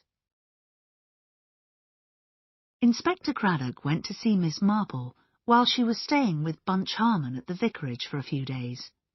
They sat outside in the garden. But although it was sunny and peaceful, Inspector Craddock felt afraid for Miss Marple. "Don't go around asking too many questions," he said suddenly. "I've a feeling, I have really, that it isn't safe." Miss Marple smiled a little. "But we old women always ask questions," she said. "If we ask questions, it helps us to find out if people are who they say they are. Because that's what's worrying you, isn't it? The world has changed so much since the war. 15 years ago, everyone in a village like Chipping Cleghorn knew who everyone else was. But now, every village is full of people who have just moved there. And you only know about them from what they tell you. But nobody knows anymore who anyone really is." And that, thought Craddock, was exactly what was troubling him. He didn't know. Because of the oiled door, Craddock knew that somebody in Letitia Blacklock's sitting room was not the pleasant, friendly country neighbour he or she pretended to be. And because of that, he was afraid for Miss Marple, who was old and weak, and who noticed things. He could check all Miss Blacklock's relatives and neighbours, but it would take time, and he didn't have time, because Belle Girdler was dying. He felt very worried, and told Miss Marple about Randall Girdler and about Pip and Emma. "Perhaps they don't exist," he said. "Perhaps they're living in Europe somewhere. On the other hand, one of them may be here in Chipping Cleghorn. They're about 25 years old, those cousins of hers. I wonder when she saw them last." Miss Marple said gently, "I'll find out for you, shall I? It will be quite simple, Inspector. You really need not worry." Pip and Emma, thought Craddock. Pip and Emma. That attractive young man, the girl with the cool stare. He said, "I may find out something more about them in the next 48 hours. I'm going up to Scotland to see Mrs. Girdler. She may know a lot more about them." "Good," said Miss Marple. "I hope you've warned Miss Blacklock to be careful." "I've warned her, yes. And remember, I've warned you." "I can take care of myself, Inspector," said Miss Marple. Mrs. Harmon took Miss Marple to tea at Miss Blacklock's house. "Hold-ups must be very, very frightening," said Miss Marple. "How did the burglar get in?" "Well, I'm afraid we don't lock our doors much." "Oh, Letty," cried Miss Bunner, "I forgot to tell you. The inspector opened the second sitting-room door this morning, the one that's never been opened, the one over there. He hunted for the key and said the door had been oiled." She paused, her mouth open. Miss Blacklock had been signalling to her to be quiet, but it was too late. "Oh, Lottie, I'm so sorry. I'm so sorry, Letty. Oh dear, how stupid I am." "It doesn't matter," said Miss Blacklock, but she was annoyed. "But Inspector Craddock probably doesn't want that to be talked about. You do understand, don't you, Mrs. Harmon?" "Oh, yes," said Bunch. "We won't say anything, will we, Aunt Jane? But I wonder why he... Oh, I know. Of course, if that door could open too, perhaps someone went out of there in the dark and did the hold-up. But of course they didn't, because it was the man from the Royal Spa Hotel. Or wasn't it? No, I don't understand at all. Did it all happen in this room, then? Asked Miss Marple. At once, Dora, Bunner and Bunch started to tell her about the shooting. Then Patrick came in and good-naturedly joined in the story. He even acted out the part of Rudy Shirts. And Aunt Letty was there, in the corner by the small table. Go and stand there, Aunt Letty. Miss Blacklock obeyed, and then Miss Marple was shown the actual bullet holes. I was just going to offer my guests cigarettes. Miss Blacklock pointed to the big silver cigarette box on the table. That's a lovely table, said Miss Marple politely. And what a very pretty lamp on it. Isn't it delightful? There's a pair of them, the others in the spare bedroom, I think. I do like nice things, said Miss Marple. So many memories. In photographs, too, of course. I like to keep all the pictures of my nephews and nieces as babies, and then as children and adults. I expect your aunt has many photographs of you, she said, turning to Patrick. Oh, we're only cousins, said Patrick. We're not close. I believe your mother did send me one of you as a baby, Pat, said Miss Blacklock, but I'm afraid I didn't keep it. These days, one often doesn't know one's younger relations at all, said Miss Marple. You've got a wonderful book of old photos, said Julia. Do you remember, Aunt Letty? We looked through it the other day. The hats were so funny. Never mind, Aunt Letty, said Patrick. In 30 years' time, Julia will look at photos of herself and think they're funny. Did you do that deliberately? Asked Bunch, as she and Miss Marple were walking home. Talk about photographs, I mean. Well, my dear, it is interesting to know that Miss Blacklock didn't know either of her two young relatives by sight. Yes, I think Inspector Craddock will be interested to hear that. Chapter 7. Morning Activities in Chipping Cleghorn. Edmund Swettenham went to see Philippa Hames as she was working as usual in the gardens at Deas Hall. Please go away, Edmund, said Philippa. You've no business to come here. Mrs. Lucas won't like it. You're wrong, said Edmund. I have got business here. My mother has sent me with a pot of honey for Mrs. Lucas. He took a pot of honey out of his pocket. Then he said, What happens in your head, Philippa? What do you think? What do you feel? Philippa said quietly, My feelings are my own business. They're mine too. I've a right to know. I didn't want to fall in love with you. I wanted to sit quietly and write my book. Tell me things. Is it your husband? Do you still love him? You're young, and you're extremely lovely, and I love you a lot. So tell me about your husband. There's nothing to tell.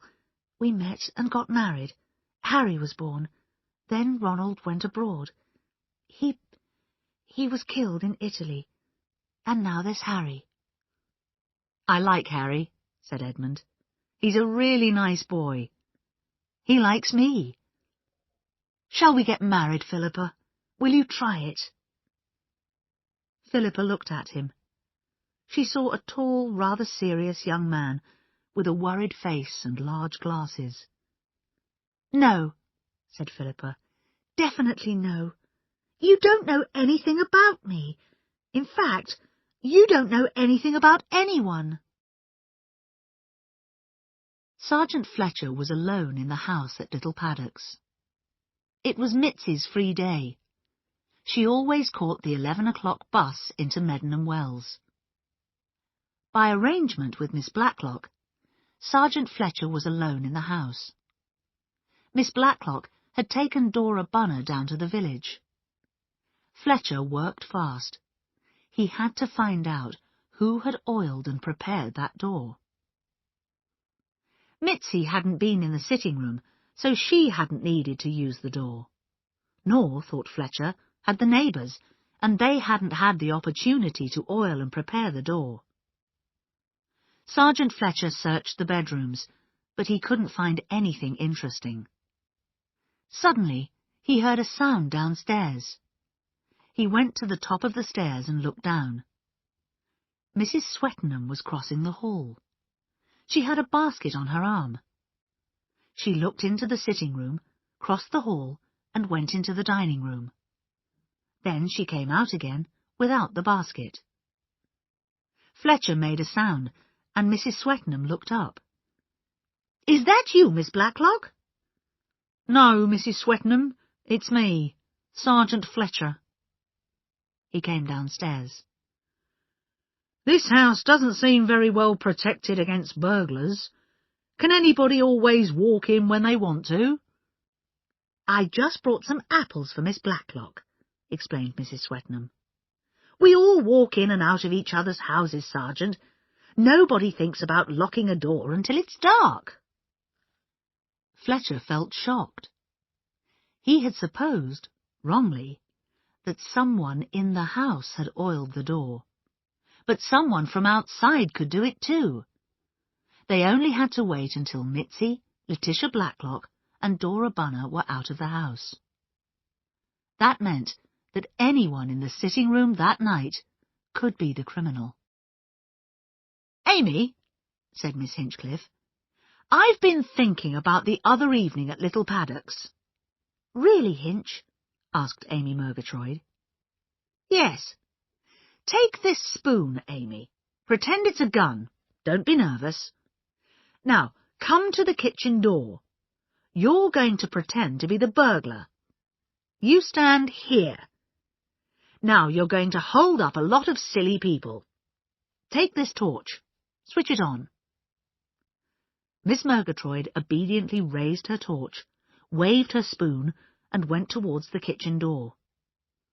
She changed the torch to her right hand, quickly turned the handle, and stepped forward. She then changed the torch back to her left hand. "But, Hinch," she said, "the door is a swing door. It keeps closing on me, and I've got both hands full. I can't hold it open." "Exactly," said Miss Hinchcliffe. "The sitting-room door at Little Paddock swings shut too. So how could the burglar hold a gun and a torch and keep the door open at the same time?"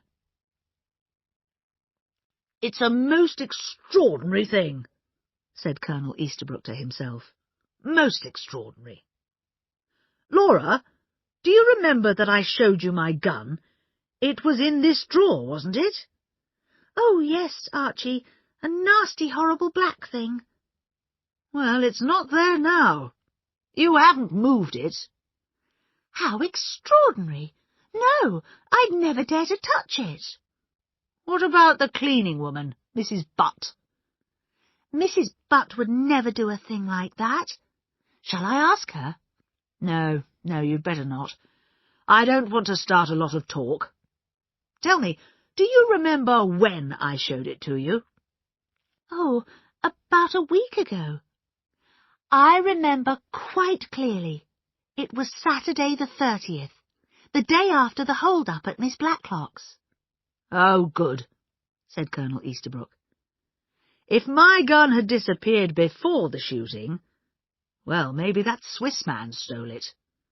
But if you definitely remember seeing it after the hold-up, well, the gun he used wasn't mine, was it?" "Perhaps Mrs. Butt did take it," said his wife. "Perhaps she felt nervous after the hold-up and thought she'd like to have a gun in the house. But I can't possibly ask her. She might get upset and leave. And what would we do then? This is such a big house. I couldn't possibly clean it myself.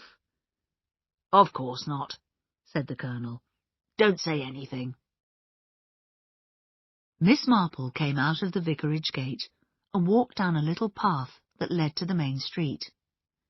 She passed the pub and the butcher's and stopped to look in the window of a shop that sold old pictures. Suddenly she saw Dora Bunner going into the Bluebird Cafe. At once, Miss Marple decided that she needed a cup of coffee.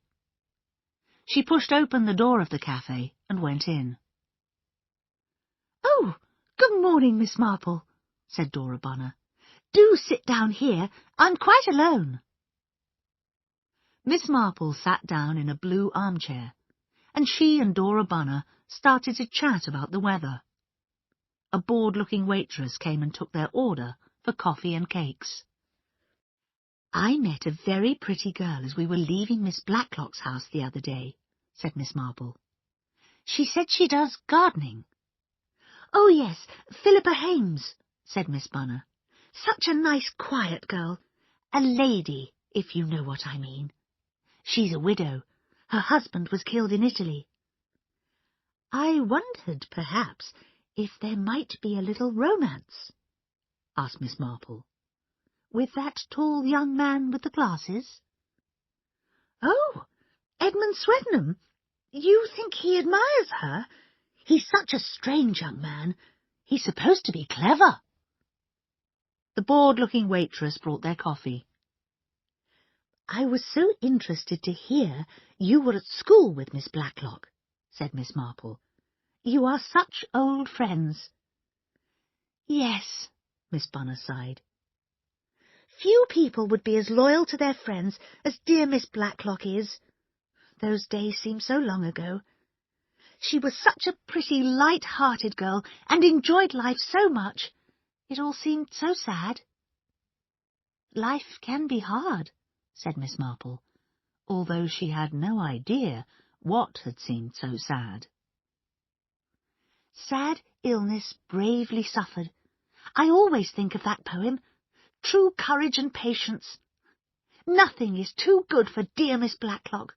She deserves whatever good things come to her." "Money," said Miss Marple, "can make one's life much easier." "Money!" cried Miss Bunner. "Most people can't imagine what it's like not to have money. They don't know what it's like to be really hungry and trying to get a job and being told you're too old. And you've got to pay your rent or you're out in the street." "I wrote to Letty. I saw her name in the paper, Miss Letitia Blacklock. I hadn't heard of her for years. She'd been secretary, you know, to that very rich man, Girdler. She was always a clever girl, the kind to do well, not because of her looks, but her character. And I thought, perhaps she'll remember me. And she's one of the people I could ask for a little help. I mean, she knew me. I'd been at school with, she knew me." Tears came into Dora Bunner's eyes. "And then Lottie came and took me away, said she needed someone to help her. How kind she was, how sympathetic. I'd do anything for her. I try very hard, but sometimes I make mistakes and say foolish things. But she's very patient. She always pretends that I am useful to her. That's real kindness." Miss Marple said gently, "Yes, that's real kindness." "I used to worry about what would happen to me if something happened to Miss Blacklock. But one day she told me she'd left me some money in her will, and all her beautiful furniture." "I'm not really as stupid as I look," continued Miss Bunner. "Miss Blacklock is too trusting. That Patrick, twice he's got into debt and got money out of her. She's too generous to him." "He's such a handsome young man," said Miss Marple. "He's too fond of making fun of people," said Dora. I'm sure he was involved in that terrible shooting. I think he knew that young man. And I'm worried about that door, the detective saying it had been oiled, because, you see, I saw. Most difficult for you, said Miss Marple sympathetically. You don't want to criticize anyone to the police. That's right, cried Dora Bunner. You see, I found Patrick in the garden the other day. Patrick was there, holding a feather and an oily cup. And he jumped most guiltily when he saw me and said, I was just wondering what this was doing here. But how did he find a thing like that, unless he was looking for it? And, if you ask me, I believe that Patrick changed something about that lamp in the sitting room to make the lights go out, because I remember clearly that it was the shepherdess lamp, not the shepherd. And the next day— She stopped suddenly. Miss Marple turned and saw Miss Blacklock standing behind them. "Coffee and chat, Bunny," said Miss Blacklock sharply. "Good morning, Miss Marple. Cold, isn't it?" The door of the cafe opened, and Bunch Harmon rushed in. "Hello," she said. "Am I too late for coffee?" "No, dear," said Miss Marple. "Sit down and have a cup." "We must get home," said Miss Blacklock to Dora. "Have you done your shopping?" Her voice was friendly again. "Yes, thank you, Letty. I just need to buy some aspirin." When Miss Blacklock and Miss Bunner had left, Bunch asked, "What were you talking about?" Miss Marple did not reply at once. Then she said, "I was just thinking that people are very like each other." "Who are you thinking about, Aunt Jane?" asked Bunch. "People in St. Mary Mead?" "Mostly. I was really thinking about Nurse Ellerton. Really an excellent, kind woman. She took care of an old lady, seemed really fond of her. Then the old lady died, and another came, and she died. Nurse Ellerton had poisoned them. They hadn't long to live, she said, and one of them was in a lot of pain." "So she killed them out of kindness?" No, they had left her a lot of money. She liked money, you know. And then there was that young man, Mrs. Pusey at the newspaper shop's nephew. He brought home stolen things. And then, when the police came to the house and started asking questions, he tried to hit her on the head so she couldn't tell them about him. Not a nice young man, but very good-looking. And then there was Mrs. Cray at the wool shop. She loved her son, but he had some bad friends." "Anybody else?" asked Bunch. "That girl at Saint-Jean-de-Colline that summer. A very quiet girl. Everybody liked her, but they never found out much about her. We heard afterwards that her husband was a criminal. It made her feel different from other people.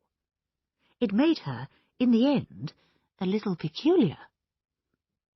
There was also Mr. Hodgson, the bank manager, who went on holiday and married a woman who was young enough to be his daughter.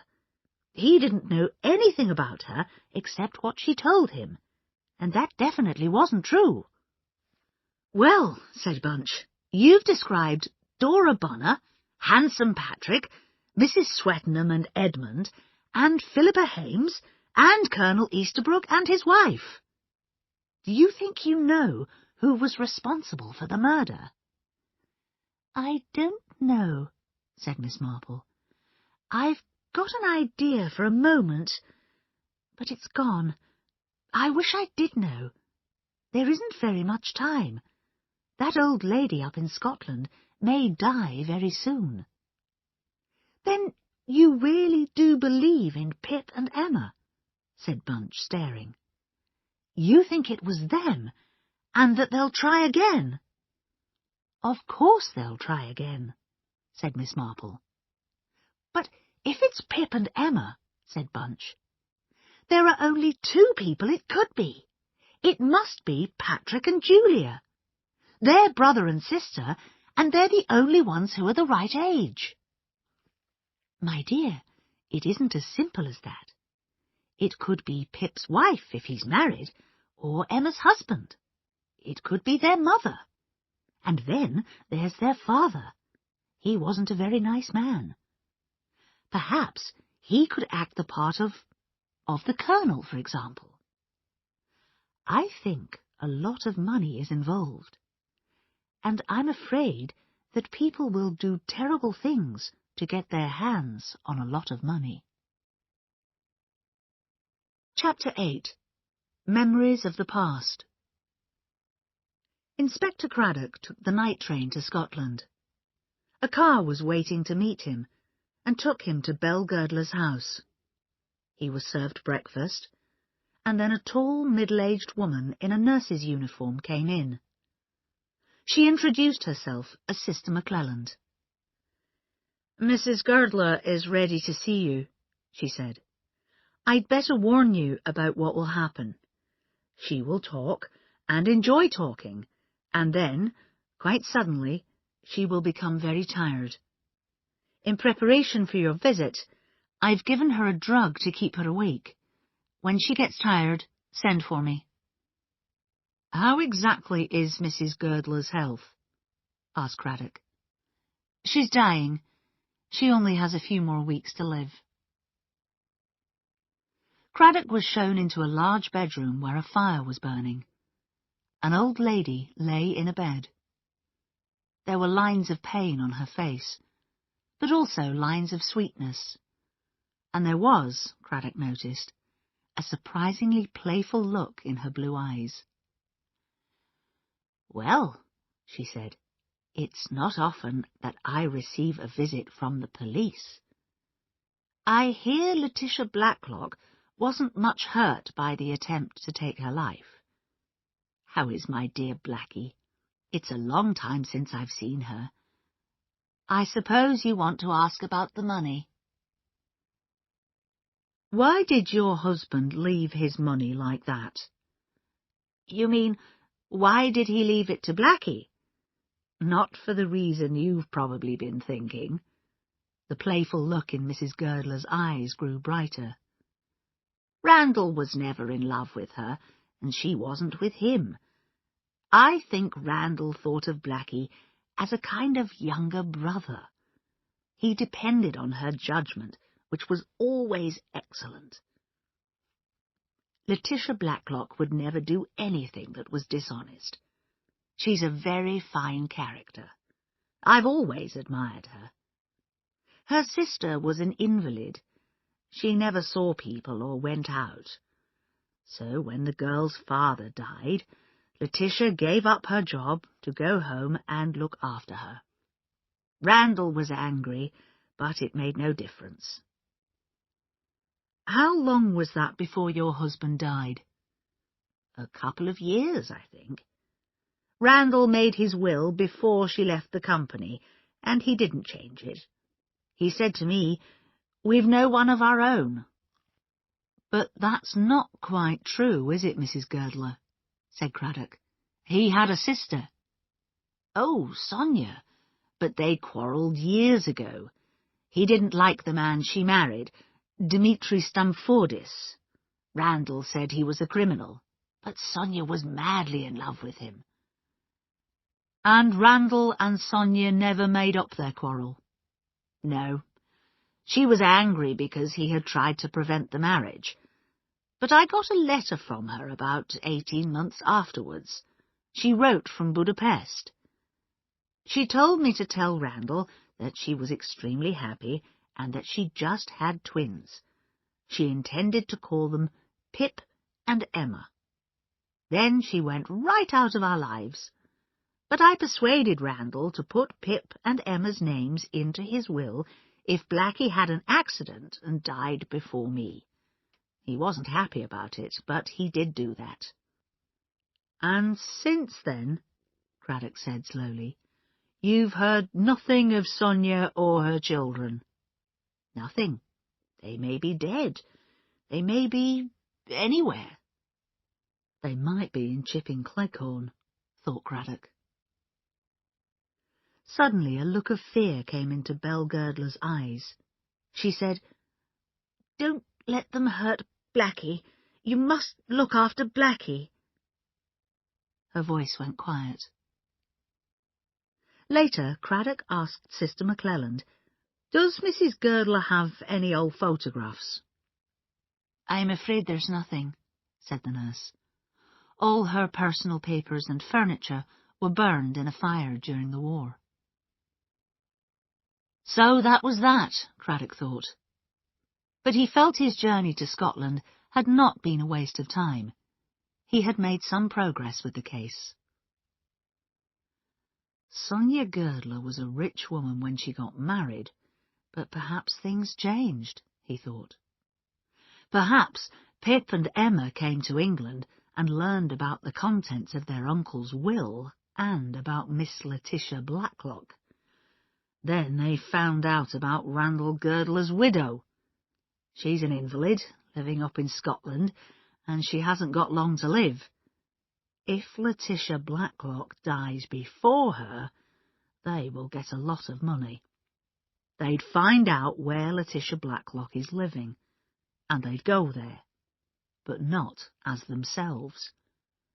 I'm sure that Pip, or Emma, or both of them, are in Chipping Cleghorn now. In the kitchen at Little Paddocks, Miss Blacklock was giving instructions to Mitzi. "It's Miss Bunner's birthday, and some people will be coming to tea. I want you to make some nice sandwiches and that special chocolate cake of yours." "You mean the rich one?" asked Mitzi. She smiled. "Delicious! These English people will say delicious." Suddenly her face grew sad. "Mr. Patrick called it delicious death. My cake!" "He only meant," said Miss Blacklock, "that it was worth dying to eat such a cake." "Well, I do not like that word, death. They are not dying because they eat my cake. No, they feel much, much better." Miss Blacklock left the kitchen. Dora Bunner was outside. "Edmund Swettenham just phoned," she said. "He wished me a happy birthday and said he was bringing me a pot of honey as a present. And Miss Hinchcliffe is bringing some eggs." "And there's a lovely box of chocolates from Julia," said Miss Blacklock. "Let's go and feed the hens." "What do I see in front of me?" cried Patrick excitedly, as everyone sat down around the dining-room table. "Delicious death!" "Shh!" said Miss Blacklock. "Don't let Mitzi hear you. She doesn't like you calling her cake by that name." "But it is delicious death. Is it Bunny's birthday cake?" "Yes, it is," said Miss Bunner. "I really am having the most wonderful birthday." Her cheeks were red with excitement. Everyone ate the good things on the tea table. "I feel slightly sick," said Julia as they got up. "It's that cake. I remember I felt just the same last time. It's so rich." "Have you got a new gardener?" asked Miss Hinchcliffe as they returned to the sitting-room. "I saw a man near the hen-house." "That's our detective," said Julia. "He's protecting Aunt Letty." "But surely it's all finished now," cried Mrs. Easterbrook. "No," said Edmund Swettenham. "Someone wants to murder her at the first opportunity." "Oh, don't say that, Mr. Swettenham!" Dora Bunner began to cry. "I'm sure nobody here could want to kill dear, dear Letty." "It was just a joke," said Edmund hurriedly, turning red. "Shall we listen to the 6 o'clock news?" asked Philippa. Patrick whispered to Julia, "We need Mrs. Harmon here. She would be sure to say in that high voice, I suppose somebody is still waiting for the chance to murder you, Miss Blacklock." "I'm glad she and Miss Marple couldn't come," said Julia. "That old woman can't keep her nose out of other people's business." After the guests had gone home, Miss Blacklock said, "Did you enjoy yourself, Bunny?" "Oh, I did, but I've got a terrible headache. I'll go and lie down, I think. I'll take a couple of aspirins and have a nice sleep." A few minutes later, Dora came downstairs again. "I can't find my aspirin," she said. "Well, take some of mine, dear," said Miss Blacklock. "They're by my bed." Miss Bunner went upstairs again. "She's had a lot of excitement today, and it isn't good for her," said Miss Blacklock. "But I really think she's enjoyed herself." "Philippa, my dear, I want to talk to you," said Miss Blacklock when they were alone. "Yes, Miss Blacklock?" Philippa looked up in slight surprise. "I've noticed that you've looked worried recently. I know you get anxious sometimes about your boy's education. That's why I want to tell you something. I drove into Milchester this afternoon to see my lawyer. I thought I'd like to make a new will. Apart from what I'm leaving to Bunny, everything goes to you." "What?" Philippa turned round quickly. Her eyes stared. "But I don't want it. Really, I don't. Why to me?" "Perhaps," said Miss Blacklock, "because there's no one else." "But there's Patrick and Julia. They're your relations." "Yes, there's Patrick and Julia." There was a strange note in Miss Blacklock's voice. "But they're not close relations. They have no claim on me." "I've become fond of you, Philippa. And there's the boy. You won't get very much if I die now, but in a few weeks' time it might be different." Her eyes met Philippa's steadily. "But you're not going to die!" cried Philippa. "Not if I can avoid it by being careful," said Miss Blacklock. She left the room quickly. Philippa heard her speaking to Julia in the hall. Then Julia came into the sitting room. There was a cold, unfriendly look in her eyes. "You've done very well for yourself, haven't you, Philippa?" "So you heard?" "Yes, I think that I was meant to hear. Our Letty's no fool. Well, if anyone murders her now, you'll be the main suspect." "But it would be stupid to kill her now when, if I waited—" "So you do know about old Mrs. What's-her-name dying up in Scotland?" "I don't want to take anything away from you and Patrick." "Don't you, my dear? I'm sorry, but I don't believe you." When Inspector Craddock got back to Milchester, he went to make his report to Rydesdale. Rydesdale listened carefully. "Patrick and Julia are the right age to be Pip and Emma, sir," said Craddock. "Yes, but we've been checking their stories," said Rydesdale. "Patrick was in the Navy, and his record there is real. We've also asked their mother, Mrs. Simmons, who lives in France. She says that, of course, her son and daughter are at Chipping Cleghorn with her cousin Letitia Blacklock." "And Mrs. Simmons is Mrs. Simmons?"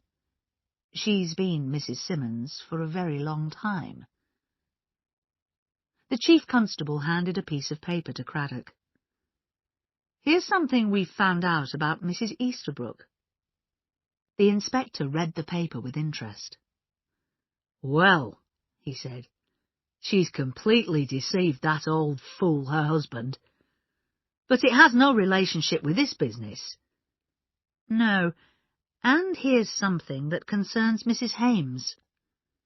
Again Craddock read it with interest. "I think I'll have another talk with the lady," he said. "You think this information may be important?" said Rydesdale. I think it might be. The two men were silent for a moment. Then Craddock asked, What has Sergeant Fletcher been doing, sir? Fletcher has been extremely active.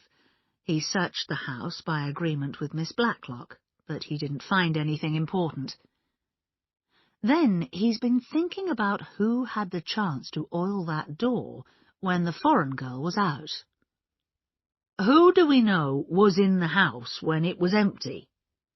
Almost everyone. Miss Murgatroyd brought a hen.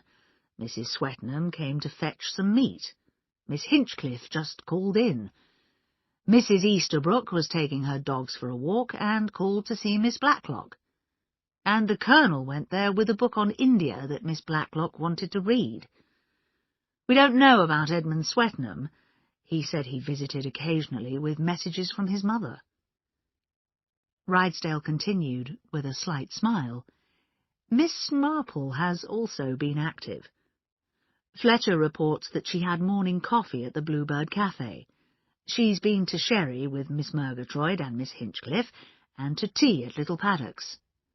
She's admired Mrs. Swettenham's garden, and looked at Colonel Easterbrook's souvenirs from India. She may be able to tell us if Colonel Easterbrook is a real colonel or not. She'd know, I agree. He seems all right, but we'd have to check with the Indian officials. We need to act quickly, sir, said Craddock. Mrs. Girdler is a dying woman. That means our murderer can't afford to wait. And there's another thing. He, or she, must know we're checking everybody. And that takes time, said Rydesdale with a sigh. So that's another reason for hurry. If Belle Girdler dies... He stopped as a constable entered. There's a phone call from Constable Legg from Chipping Cleghorn, the constable said. Put him through, said Rydesdale. He picked up the phone, and his face grew very serious as he listened. He put the phone down. It's Dora Bunner, he said. She wanted some aspirin. She took some from a bottle beside Letitia Blacklock's bed. There were only a few pills left in the bottle. She took 2 and left 1. The doctor's got that one and is sending it to be examined. He says it's definitely not aspirin. She's dead. Yes. She was found dead in her bed this morning. She died in her sleep, the doctor says. He thinks she was poisoned. Aspirin pills by Letitia Blacklock's bed, said Craddock. The clever, clever devil. Patrick told me that Miss Blacklock threw away a half bottle of sherry and opened a new one. She probably didn't think of doing that with an open bottle of aspirin. Who was in the house this time, within the last day or 2? Rydesdale looked at him. Everybody was there yesterday, he said. There was a birthday party for Miss Bunner. Miss Marple was waiting for Miss Blacklock in the sitting-room at Little Paddock's. She had brought a note from Reverend Harmon about the arrangements for Dora Bunner's funeral. She looked around and thought about what Dora Bunner had said in the Bluebird Cafe. Dora had said that Patrick had changed something on the lamp to make the lights go out. What lamp? And how had he changed it? She probably, Miss Marple decided, meant the small lamp on the table by the wall. It was a figure of a shepherd which had been a candle holder, but had been made into an electric lamp. What had Dora Bunner said? I remember clearly that it was the shepherdess lamp, and the next day... Certainly it was a shepherd now.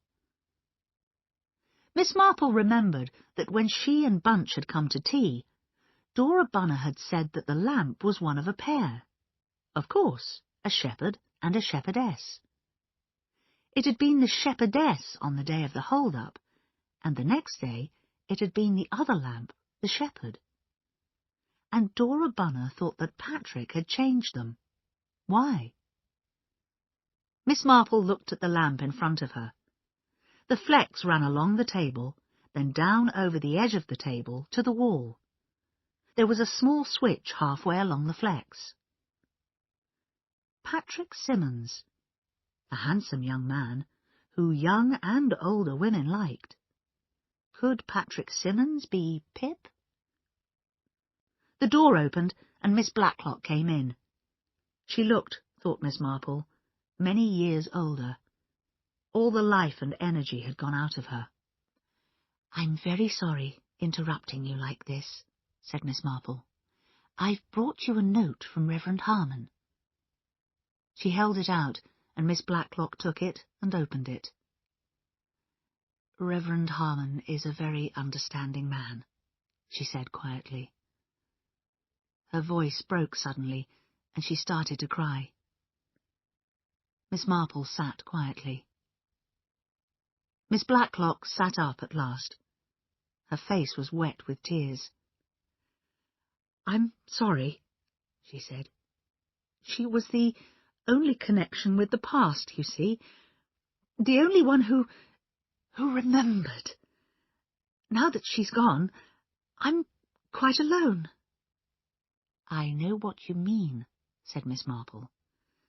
"I have nephews and nieces and kind friends, but there's no one who knew me as a young girl. I've been alone for quite a long time now."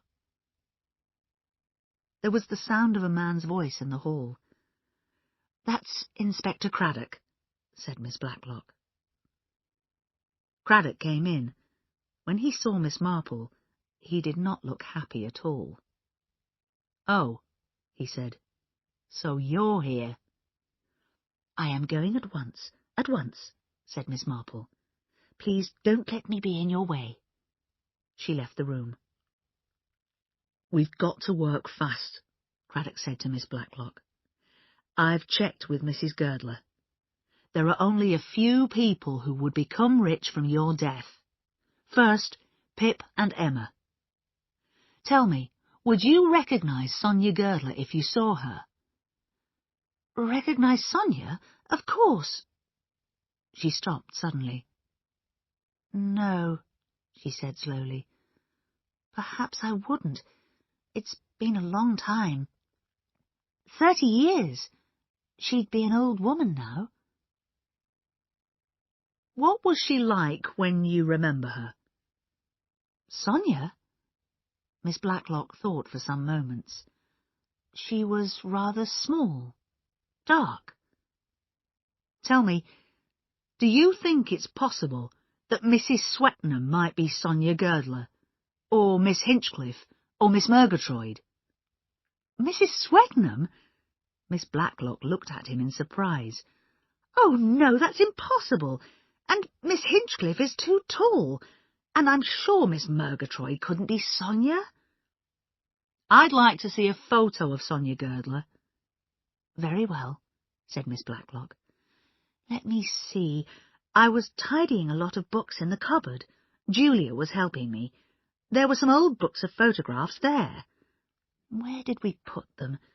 Perhaps Julia will remember. She's at home today." The inspector found Julia in a passage upstairs. She had just come out of a door with some stairs going up behind it. "I was up in the attic," she explained. "What is it?" Inspector Craddock told her about the books of photographs. "We put them in the big cupboard in the study, I think." She led the way downstairs and pushed open the study door. Near the window there was a large cupboard. Julia pulled it open. The inspector took a couple of old-fashioned books of photographs from the bottom shelf. Miss Blacklock came in. Craddock put the books on the table and turned the pages. He saw pictures of women in large old-fashioned hats. The photos had old writing underneath them. "The photographs would be in this book," said Miss Blacklock, "on the 2nd or 3rd page." She turned a page and stopped. There were several empty spaces on the page. Craddock bent down and read the writing. "Sonia, self, Charlotte, R.G. Sonia and Belle on the beach.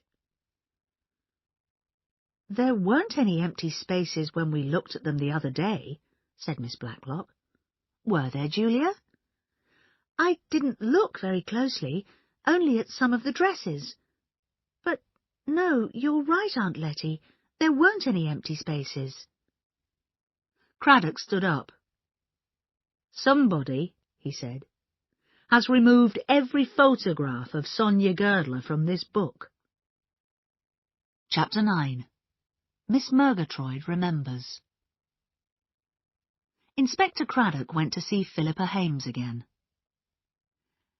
I think you told me, Mrs. Hames, that your husband was killed fighting in Italy. Wouldn't it have been better if you had told me the truth, that he ran away from the army? Craddock saw Philippa's face grow white, and her hands close tightly and open again. Do you have to find out about everything? She asked.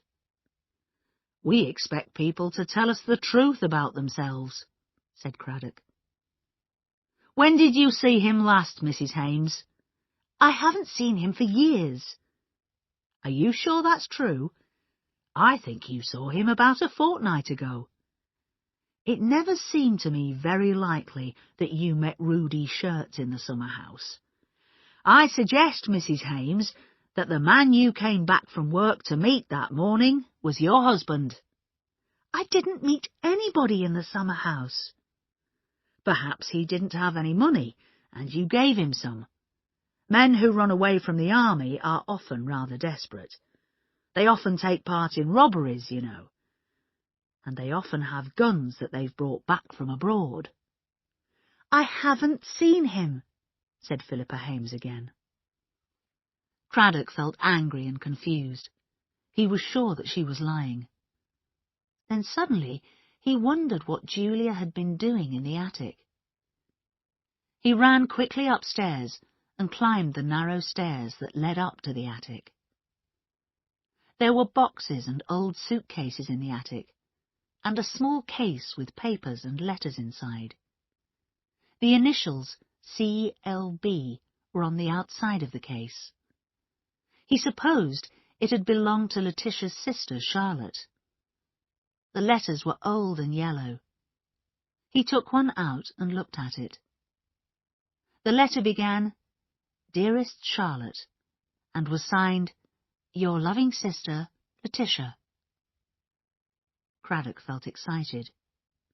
These letters which Letitia had written to her sister might contain a clue. They created a true picture of the past. Perhaps there was also a photo of Sonia Girdler. He packed the letters up again, closed the case, and went downstairs. Letitia Blacklock was waiting for him at the bottom of the stairs. Miss Blacklock, said Craddock, I've found some letters here, written by you to your sister Charlotte many years ago. May I take them away and read them? They might give a picture of Sonia Girdler's character, a clue that will help. They're private letters, Inspector, said Miss Blacklock angrily. Take them, but you'll find very little about Sonia. We've got to try everything. The danger is very real. Miss Blacklock said, biting her lips, I know. Bunny was killed by an aspirin that was meant for me. It may be Patrick, or Julia, or Philippa, or Mitzi next. Somebody young with their life in front of them. Take the letters, and then burn them. They don't mean anything to anyone except me. Nobody remembers. Her hand went up to the choker of false pearls she was wearing. Craddock thought how strange it looked with her coat and skirt. Take the letters, she said again. The next afternoon was dark and windy. Inspector Craddock took the letters to Miss Marple at the vicarage and explained how he had found them.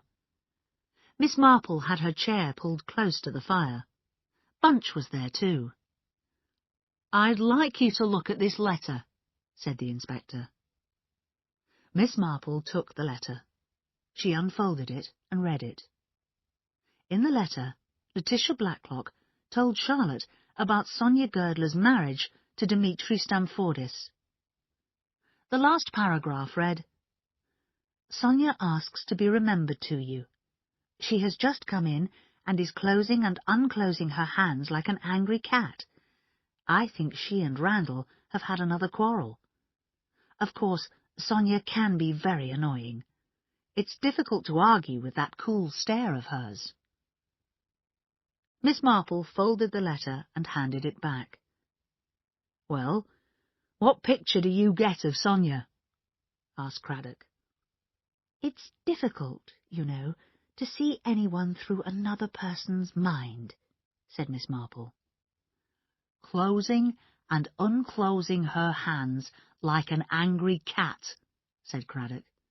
"You know, that reminds me of someone." He thought hard for a moment. "We've never found that gun, you know. It didn't belong to Rudy Shirts.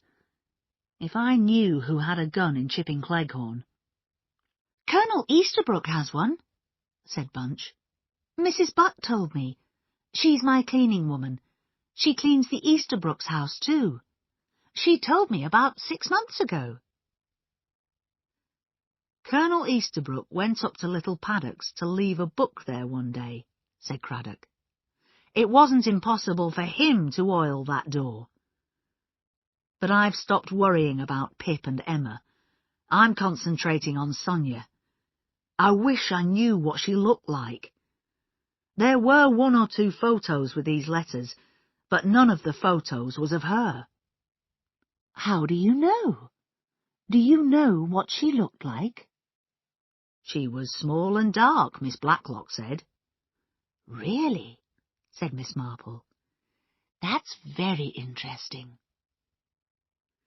"There was one photo that reminded me of someone. A tall, fair girl with her hair on top of her head. I don't know who she was, but it wasn't Sonia. I hoped there might be a photo of Dimitri Stamfordis, but there wasn't." The telephone rang. Bunch got up and went out into the hall. She came back a few moments later. "It's for you, Inspector." Slightly surprised, the inspector went out to the hall. He shut the door of the sitting room carefully behind him. "Craddock, Rydesdale here. I've been looking through your report about Philippa Hames. She states that she hasn't seen her husband since he ran away from the army." "Yes, sir," said Craddock, "but in my opinion she was lying." "I agree with you," said Rydesdale. "Do you remember that about 10 days ago a man was hit by a lorry while he was saving a child? He was taken to Milchester Hospital and died yesterday. He was Captain Ronald Hames." "Philippa Hames's husband?" "Yes. He'd got an old Chipping Cleghorn bus ticket on him, and quite a lot of money." "So he did get money from his wife. I always thought he was the man Mitzi heard talking to Philippa Hames in the summer house. But surely, sir, that lorry accident was before—" "Yes," said Rydesdale. "He was taken to Milchester Hospital on the 28th. The hold-up at Little Paddocks was on the 29th, so he didn't have any connection with it. But his wife doesn't know that. Perhaps she thought he was involved. That's why she kept quiet about him. He was her husband.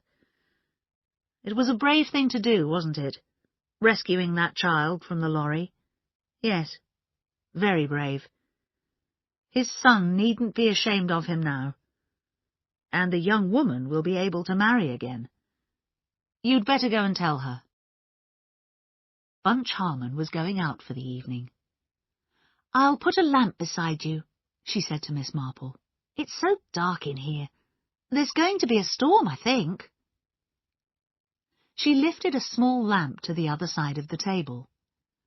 As the flex pulled across the table, the Harmon's cat jumped up. It bit through the flex so violently that it became frayed.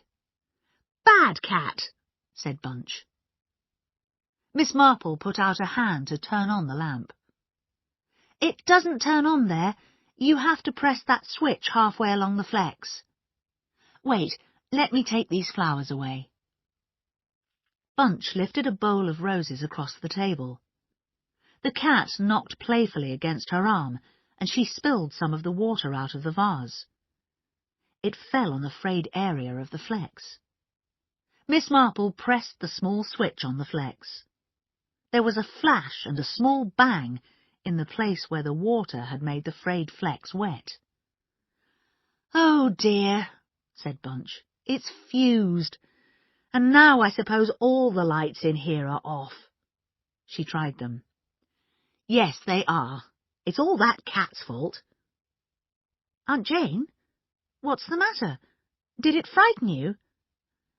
"No, I've just realised something." "I'll go and fix the fuse and get another lamp." "No, dear, I don't want any more light. I just want to sit quietly and think about something. Hurry, dear, or you'll miss your bus."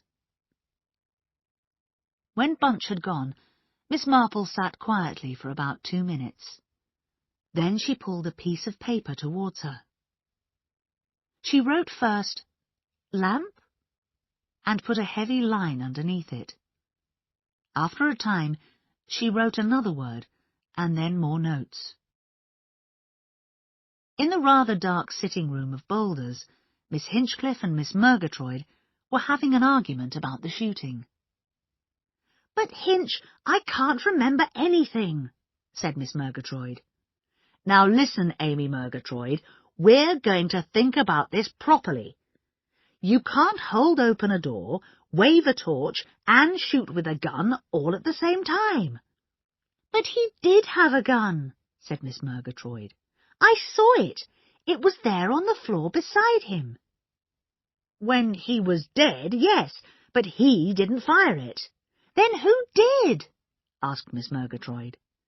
"That's what we're going to find out. It was the same person who put a couple of poisoned aspirin pills by Letty Blacklock's bed. But let's go back to the attempt on Letty Blacklock. Now, think hard and try and remember what you saw." "But I didn't see anything."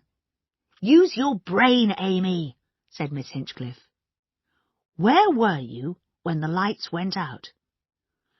"You were behind the door. You were the only person who could see into the room. The rest of us couldn't see anything because the torch was shining into our eyes. But the door was between you and the torch." "But the torch was going round and round." "Showing you what? It rested on faces, didn't it?"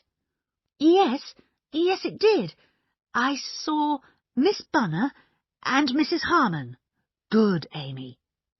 Now, when you've thought about who you did see, we can get on to the important point. Was there anyone you didn't see?" Miss Murgatroyd shut her eyes. She said softly to herself, "The flowers on the big table, the big armchair. The torch didn't come round as far as you, Hinch. Mrs. Harmon, yes." The telephone rang sharply. Miss Hinchcliffe went to answer it. The obedient Miss Murgatroyd, her eyes closed, was remembering the night of the 29th. The torch sweeping slowly round, a group of people, the windows, the sofa, Dora Bunner, the wall, the table with the lamp. "But that's extraordinary," said Miss Murgatroyd. "What?" Miss Hinchcliffe was shouting angrily into the telephone. "The dog's at the station? Since this morning?" She banged down the phone. "Our dog's been at the station since this morning, with no water. I'm going to get her right away." She rushed out. Miss Murgatroyd followed, speaking excitedly. "But listen, Hinch, a most extraordinary thing.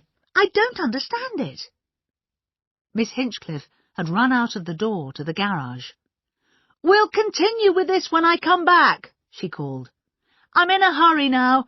I can't wait for you to come with me." She pressed the starter of the car and backed out of the garage. "But listen, Hinch, I must tell you." The car moved quickly forwards. Miss Murgatroyd's voice followed it on a high, excited note. "But Hinch, she wasn't there!" Chapter 10. Looking for Miss Marple. Dark storm clouds had been gathering in the sky. As Miss Murgatroyd stood looking after the car, the first big drops of rain began to fall. Miss Murgatroyd went out to the clothes line in the garden, where she had hung some blouses some hours before. "Oh dear, and they were nearly dry." She turned her head as she heard someone approaching. Then she smiled a pleased welcome. "Hello. Do go inside. You'll get wet." "Let me help you. Here's your scarf. It's fallen on the ground. Shall I put it round your neck?" "Oh, thank you. Yes, perhaps." The woolen scarf was slipped round her neck, and then, suddenly, pulled tight. Miss Murgatroyd's mouth opened, but no sound came out. On her way back from the station, Miss Hinchcliffe stopped the car to pick up Miss Marple, who was hurrying along the street. "Hello!" she shouted. "You'll get very wet. Come and have tea with us. Mind the dog, she's rather nervous." Miss Marple got in, and Miss Hinchcliffe drove to Boulders. A crowd of eager hens surrounded the ladies as they got out. "Why hasn't Amy given them their corn?" said Miss Hinchcliffe. She led Miss Marple into the cottage. "Amy!" A noise was coming from the garden. "What's the matter with that dog?" said Miss Hinchcliffe. She went into the garden, and Miss Marple followed. The dog was pushing its nose into something that was lying on the ground. Miss Hinchcliffe walked across the grass and looked down. The face was blue, and the tongue was sticking out. Miss Marple put her arm around Miss Hinchcliffe. "I'll kill whoever did this to Amy," the younger woman said in a low, quiet voice. "If I get my hands on her." "Her?" said Miss Marple, questioningly. "Yes, I think I know." She stood for another moment, looking down at her dear friend, and then turned towards the house. Her voice was dry and hard. "We must ring the police," she said. "It's my fault that Amy's lying out there. I made a game of it, but murder isn't a game." She told Miss Marple about the conversation she and Amy had been having before she left to go to the station. "She called after me, you know, just as I was leaving. That's how I know it's a woman and not a man. If only I'd listened. Perhaps she was outside there then. Yes, of course, coming to the house. And there were Amy and I shouting at each other. She heard it all." "You haven't told me what your friend said." "Just one sentence. She wasn't there." She paused. "You see? One of those three women, Mrs. Swetnam, Mrs. Easterbrook, and Julia Simmons, wasn't there. She wasn't there in the sitting room because she'd gone out through the other door and was in the hall." "Yes," said Miss Marple. "I see. Tell me, exactly how did Miss Murgatroyd say the words? Did she say she wasn't there, or did she say she wasn't there, or she wasn't there?" "I don't know." Miss Hinchcliffe shook her head. "I can't remember. Does it make any difference?" "Yes," said Miss Marple. It makes a lot of difference. The postman brought 2 letters to Chipping Cleghorn that afternoon. One was addressed to Philippa Hames and was from her son, Harry. The second letter was for Miss Blacklock. It was written in an unfamiliar handwriting. Dear Cousin Letty, I hope it will be all right for me to come to you on Tuesday.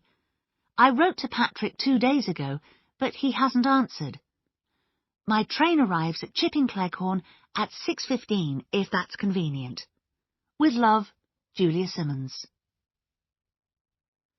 Miss Blacklock read the letter with great surprise. Then she handed it to Philippa. I'd like you to read this. Philippa read it with a puzzled expression on her face. I don't understand. Nor do I. Call Patrick and Julia. Philippa went to the bottom of the stairs and called. Patrick came running down the stairs and entered the room. Hello, Aunt Letty, he said cheerfully. Do you want me? Yes, I do. Perhaps you'll give me an explanation of this, asked Miss Blacklock. Patrick took the letter and read it. I meant to contact her, but I forgot. How stupid I am. This letter, I suppose, is from your sister, Julia. Yes. Yes, it is. So, who is the young woman who you brought here as Julia Simmons, who you said was your sister and my cousin? Well, I met her at a party. It seemed a good idea for her to come here. You see, the real Julia is mad about acting. She got a chance to join a theatre company up in Scotland, but Mother was very angry about the idea. We thought that if another girl came here, pretending to be Julia, Julia could go and join the theatre company, and Mother wouldn't find out that Julia wasn't here. But who is this other young woman? Said Miss Blacklock. Patrick turned as Julia came into the room. The game has ended, he said. Aunt Letty knows everything. Julia looked surprised. Then she came forward and sat down. Okay, she said calmly. I suppose you're very angry. Who are you? Julia sighed. I think the moment's come when I tell the truth. I'm one half of Pip and Emma. My name is Emma Jocelyn Stamfordis. My father is Dmitri Stamfordis. My father and mother separated about 3 years after Pip and I were born. Pip stayed with Mother, and Father took me. I've no idea what happened to him. I had a few adventures myself. In the war, I was with the French resistance for a time. After the war, I came to London. I knew that Mother's brother was a very rich man. I looked up his will to see if there was anything for me. There wasn't, not directly. I found out that you were going to inherit all his money after his widow died. I'll be quite honest. It seemed to me that if I got to know you in a friendly kind of way, and you liked me, perhaps you would take pity on me and let me have some money. Then, just by chance, I met Patrick at a party, and I learned that he was your nephew or your cousin or something. It was a wonderful opportunity. Patrick fell in love with me. The real Julia loved acting, so I persuaded her to join a theatre company.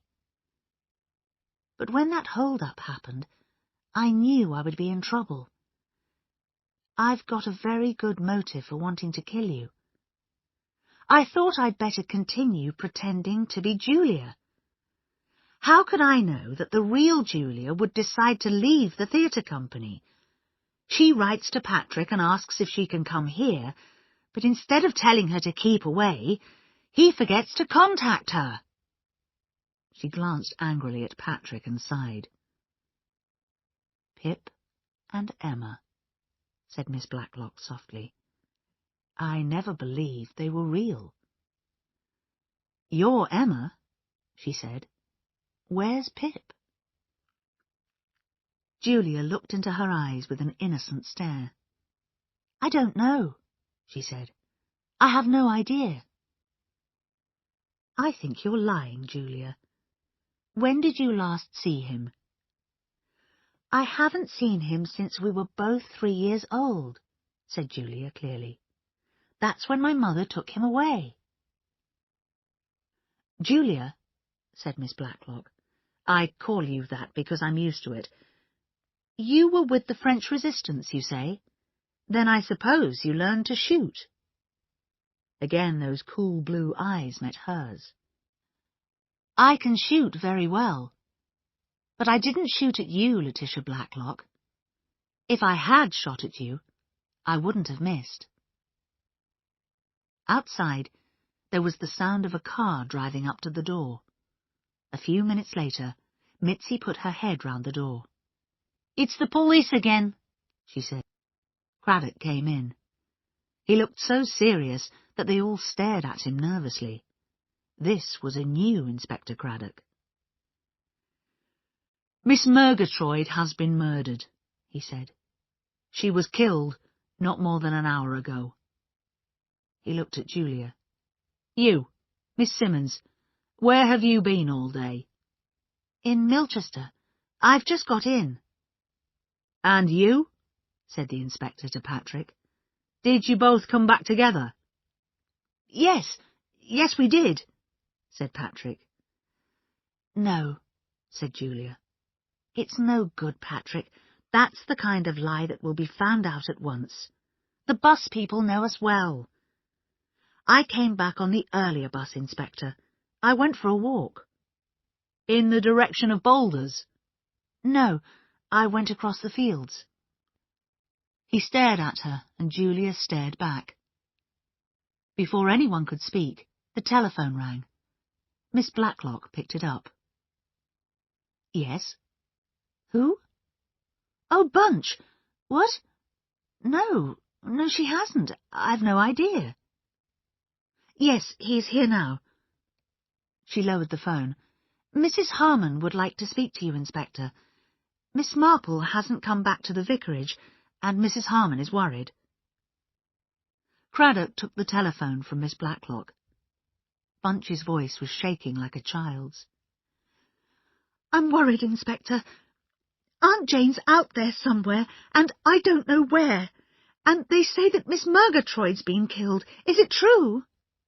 Yes, it's true, Mrs. Harmon. Miss Marple was there with Miss Hinchcliffe when they found the body. She left there about half an hour ago. So she isn't with you? No, she isn't, said Bunch. I'm frightened, Inspector. So am I, thought Craddock. I'll come round to you at once, he said. Oh, do. There's a piece of paper. She was writing on it before she went out. I don't know if it means anything. Craddock put the phone down. Miss Blacklock said anxiously, Has something happened to Miss Marple? Oh, I hope not.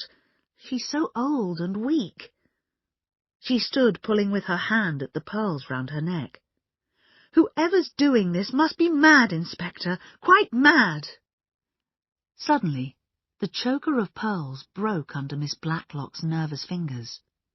The large white pearls rolled all over the room. My pearls! My pearls! She cried out. The pain in her voice was so real that everyone looked at her in surprise. She turned, her hand to her throat, and rushed, crying, out of the room. Philippa began picking up the pearls. I've never seen her so upset about anything, she said. Of course, she always wears them. Do you think that Randall Girdler gave them to her?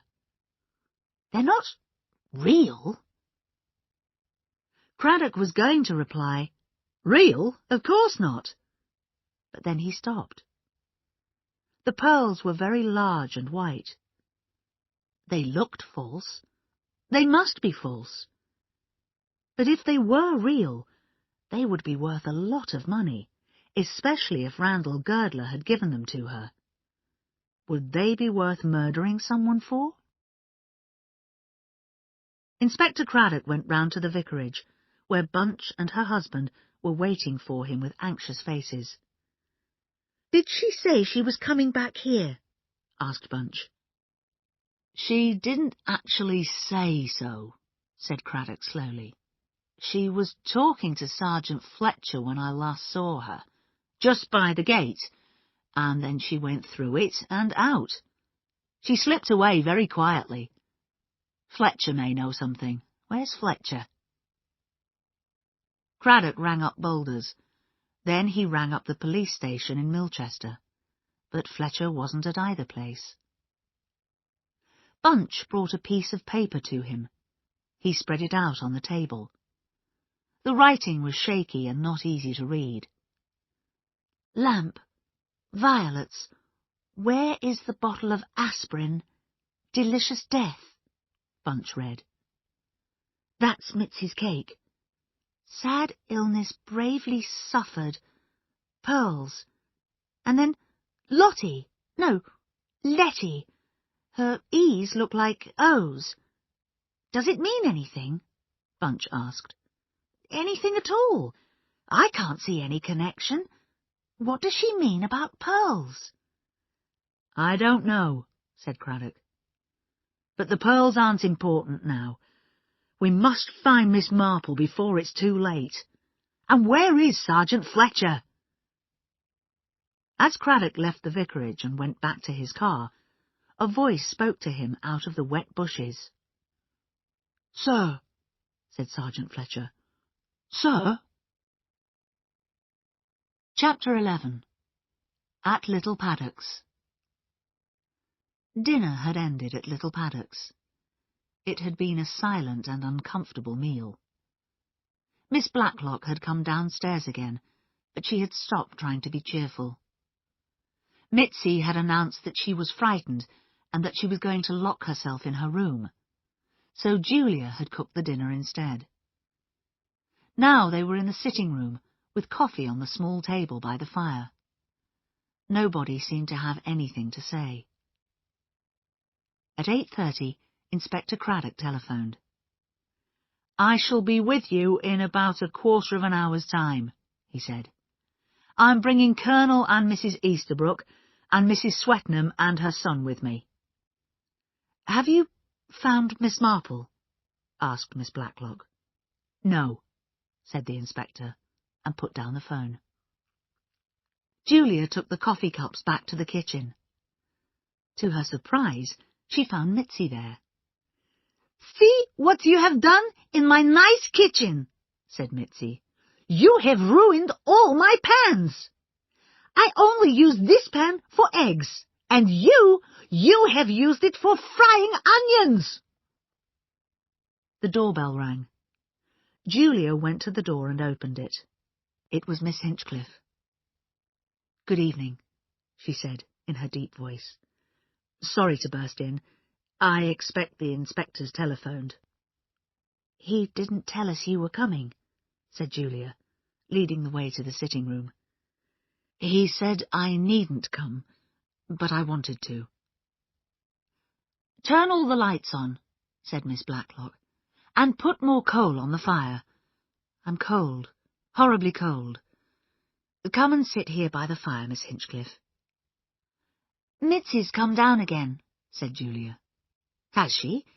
Sometimes I think that girl's mad, quite mad." The sound of a car was heard outside. A few minutes later, Craddock came in with Colonel and Mrs. Easterbrook, and Edmund and Mrs. Swetnam.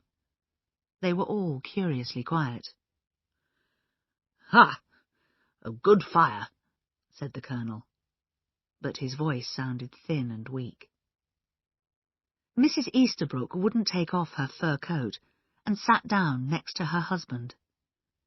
Her face, usually pretty, was like the face of a little trapped rat. Edmund stared at everybody angrily. Mrs. Swetnam started to talk nervously. She talked and talked. "Mother," said Edmund at last. "Can't you shut up?" "Of course, dear. I don't want to say a word," said Mrs. Swetnam, and sat down on the sofa by Julia. Inspector Craddock stood by the door. Facing him, almost in a row, were the three women. Julia and Mrs. Swetnam on the sofa, Mrs. Easterbrook on the arm of her husband's chair. Miss Blacklock and Miss Hinchcliffe were bending over the fire. Edmund stood near them, and Philippa was back in the shadows. "You all know that Miss Murgatroyd's been killed," began Craddock. "We believe that the person who killed her was a woman. So I'm going to ask some of the ladies here to tell me what they were doing between 4 and 4:20 this afternoon. I've already had a statement from the young lady who has been calling herself Miss Simmons. I will ask her to repeat it." "I was walking along the field leading down to the river by Compton Farm," said Julia. "I didn't go near Boulders." "Mrs. Swetnam?" asked the inspector. "Well, of course, it's difficult to say exactly," said Mrs. Swetnam.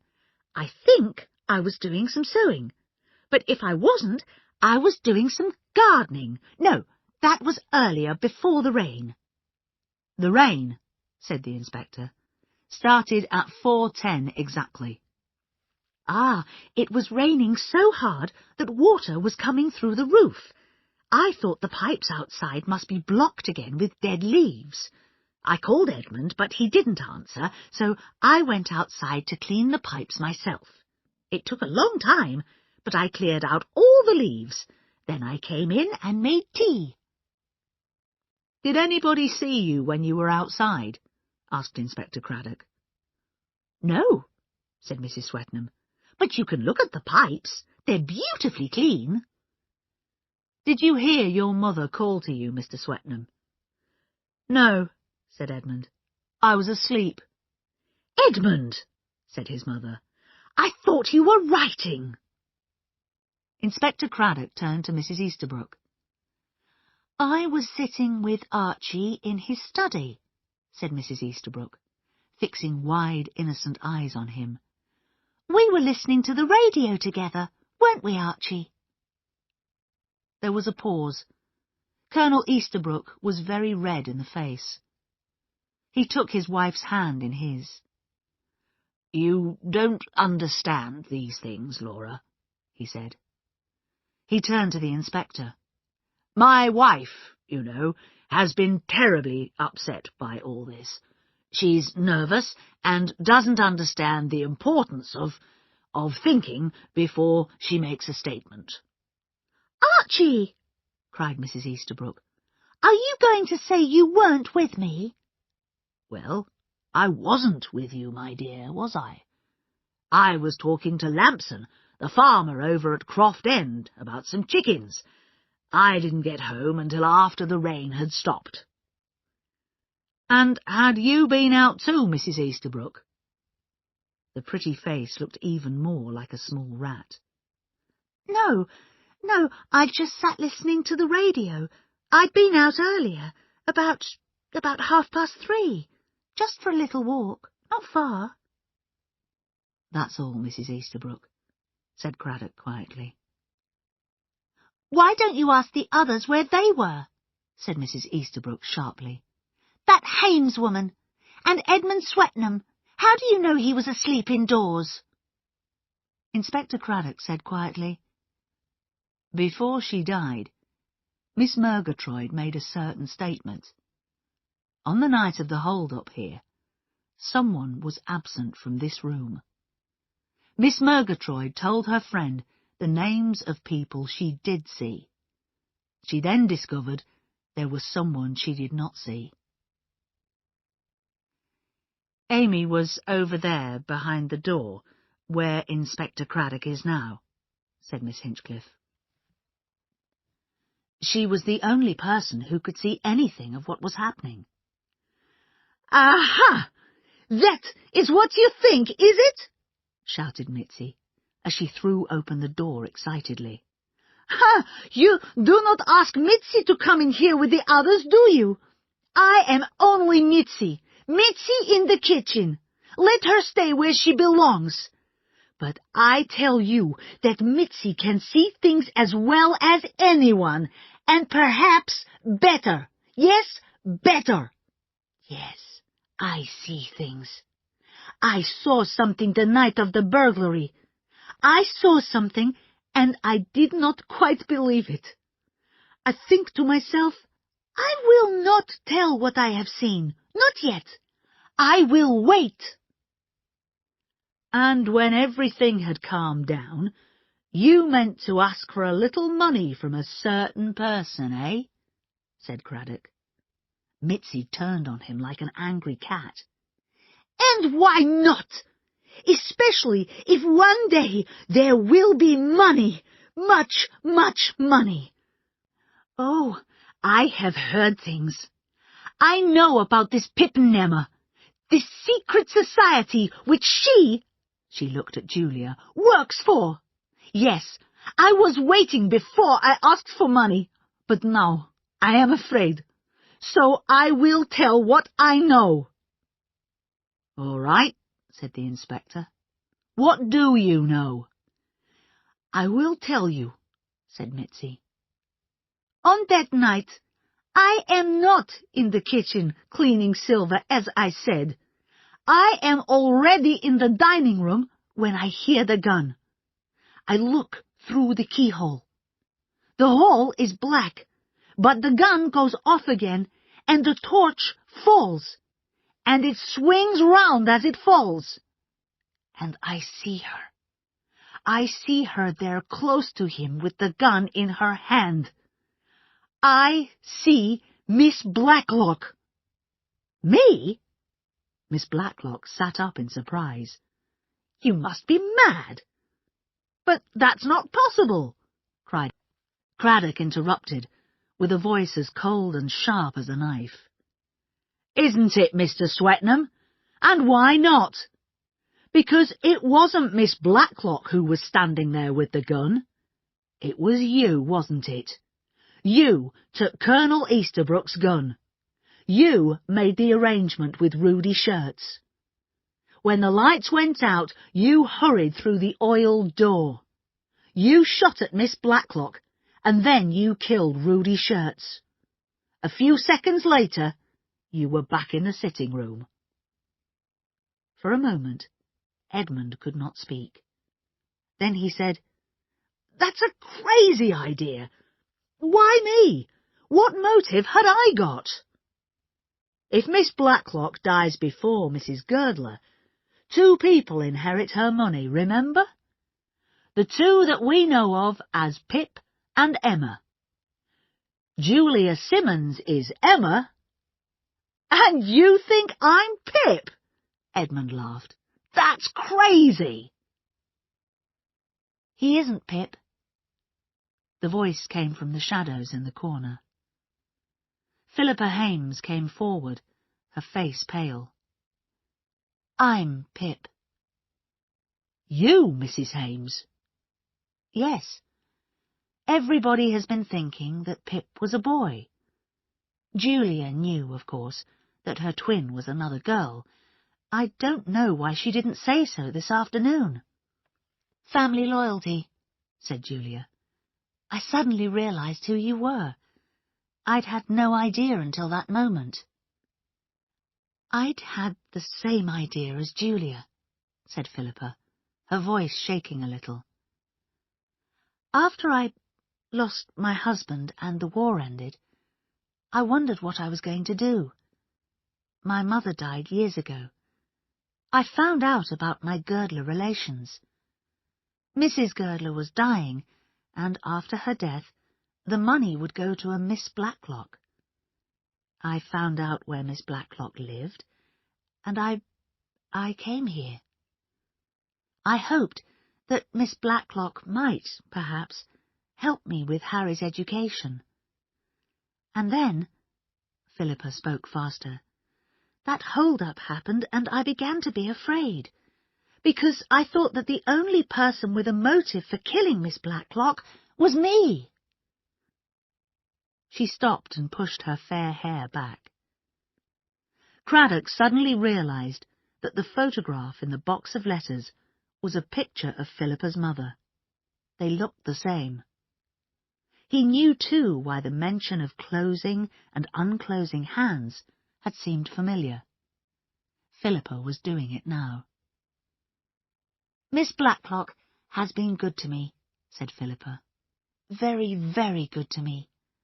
I didn't try to kill her. I never thought of killing her. But I'm Pip," she added.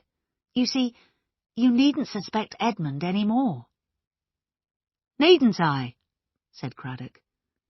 "Edmund Swetnam's a young man, perhaps, who would like to marry a rich wife. But she wouldn't be a rich wife unless Miss Blacklock died before Mrs. Girdler. So he had to make sure that happened. Didn't you, Mr. Swetnam?" "It's a lie!" Edmund shouted. And then, suddenly, a sound was heard from the kitchen. A long, high scream of terror. "That isn't Mitzi!" cried Julia. "No," said Inspector Craddock. "It's the murderer." When the inspector had started shouting at Edmund Swetnam, Mitzi had left the sitting-room quietly and gone back to the kitchen. She was running water into the sink when Miss Blacklock entered. "What a liar you are, Mitzi," said Miss Blacklock. "And that isn't the way to wash up. Wash the silver first and fill the sink right up. You haven't got enough water in there." Mitzi turned the taps on obediently. "You are not angry at what I say, Miss Blacklock?" she asked. "Shall I go and say to the inspector that I made it all up?" "He knows that already," said Miss Blacklock pleasantly. Mitzi turned off the taps. As she did so, 2 hands came up behind her head and forced it down into the sink. Mitzi fought and struggled, but Miss Blacklock was strong, and her hands held the girl's head firmly under water. Then, from somewhere quite close behind her, Dora Bunner's voice rose up. "Oh, Lottie, Lottie, don't do it, Lottie!" Miss Blacklock screamed. Her hands flew up in the air, and Mitzi's head came up out of the water. Miss Blacklock screamed again and again, because there was no one else in the kitchen. "Dora, Dora, forgive me! I had to! She rushed towards the door. Suddenly, Sergeant Fletcher stepped out of the cupboard where the brushes were kept. Miss Marple stepped out behind him. "I'm very good at imitating people's voices," said Miss Marple. "I witnessed your attempt to drown this girl, madam," said Sergeant Fletcher. "I must warn you, Letitia Blacklock." "Charlotte Blacklock," corrected Miss Marple. "That's who she is, you know. Under that choker of pearls she always wears, you'll find the mark left by the operation." "Operation?" "Operation for goiter. I've known about it for some time." Charlotte Blacklock sat down by the table and began to cry. "Why did you do that?" she said. "Make Dora's voice come. I love Dora. I really love Dora." Inspector Craddock and the others had crowded in the doorway. As soon as Mitzi could speak, she started to praise herself. "I did that well, didn't I?" she said. "I am clever. I am brave. Oh, I am brave. I was nearly murdered too." Miss Hinchcliffe rushed towards Charlotte Blacklock, but Sergeant Fletcher held her back. "No, no, Miss Hinchcliffe." "Let me get at her," Miss Hinchcliffe was saying. "Just let me get at her. She killed Amy Murgatroyd." Charlotte Blacklock looked up. "I didn't want to kill her. I didn't want to kill anybody. I had to, but it's Dora I care about. Oh, Dora, Dora!" And once again she dropped her head on her hands and cried. Chapter 12. Evening at the Vicarage. Miss Marple sat in the tall armchair at the vicarage. Bunch was on the floor in front of the fire, with her arms around her knees. Reverend Julian Harmon was there too. Inspector Craddock was enjoying a drink and looking very relaxed. Julia, Patrick, Edmund and Philippa were also in the room. "When did you first think that Miss Blacklock had arranged the hold-up, Aunt Jane?" asked Bunch. "Well, at the beginning I was deceived like everyone else. I thought that someone really did want to kill Letitia Blacklock." "Did that Swiss boy recognize her?" asked Bunch. "Yes. He'd worked in Dr. Adolf Koch's private hospital in Bern," said Craddock. "Koch was a world-famous specialist in operations for goiter. Charlotte Blacklock went there to have her goiter removed, and Rudy Schertz was one of the attendants. When he came to England, he recognized her in the hotel as a lady who had been a patient. He decided to speak to her." "So his father didn't own a hotel in Montreux?" "Oh, no. She made that up to explain why he spoke to her." "It was probably a great shock to her," said Miss Marple thoughtfully. "She felt safe, and then someone arrived who had known her definitely as Charlotte Blacklock. But the story started when Charlotte, a pretty, affectionate girl, developed goiter. It ruined her life because she was a very sensitive girl. As her goiter grew larger and uglier, she became very depressed. She shut herself up and refused to see people. Letitia loved her sister. She was worried by Charlotte's depression. When the girl's father died, Letitia gave up her job with Randall Girdler. She took Charlotte to Switzerland, where Charlotte had an operation to remove the goiter. The operation was successful. It had left a mark, but this was easily hidden by a choker of pearls. By this time, the war had started. It was difficult for the sisters to return to England, so they stayed in Switzerland. Occasionally, they received news from England. They learned that Belle Girdler could not live long. They probably talked about what they would do after Letitia had inherited Belle's money. Charlotte would be free at last to enjoy life, to travel, and to have a beautiful house. But suddenly Letitia became ill and died, and all Charlotte's dreams died with her. She had lost her sister, but she had also lost the chance of a lot of money. Then she had an idea. The money was meant to come to Letitia. Why shouldn't Charlotte pretend that Charlotte had died and Letitia was alive? She bought a house in a part of England that was quite unknown to her. Everyone knew her as Letitia Blacklock. It was really very easy because so few people had ever really known Charlotte. She settled down at Little Paddocks and met her neighbours.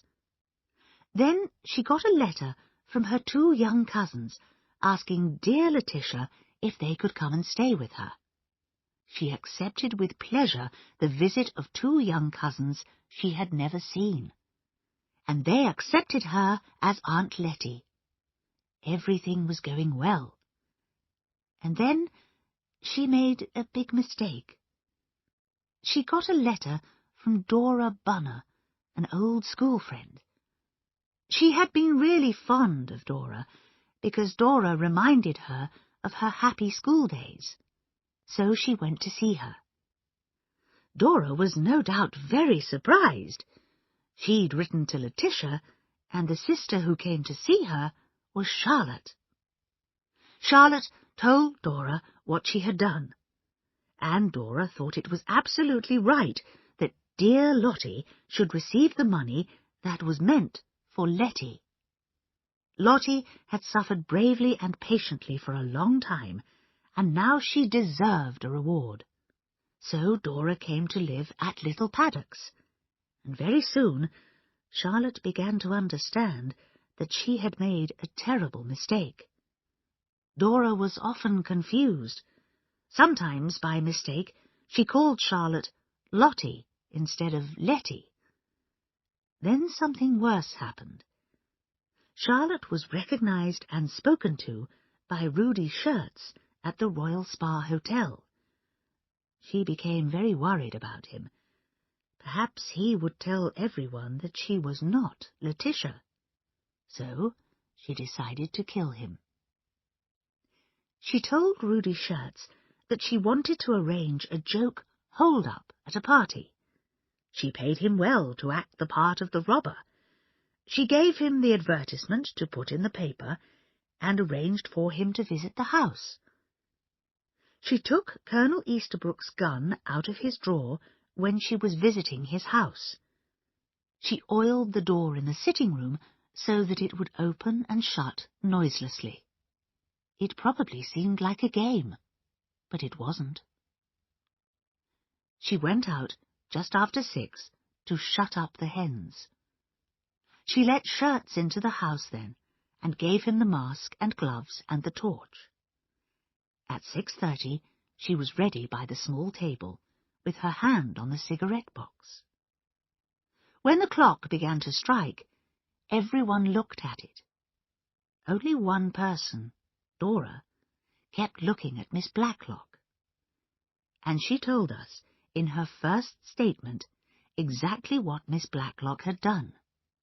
She'd picked up the vase of violets.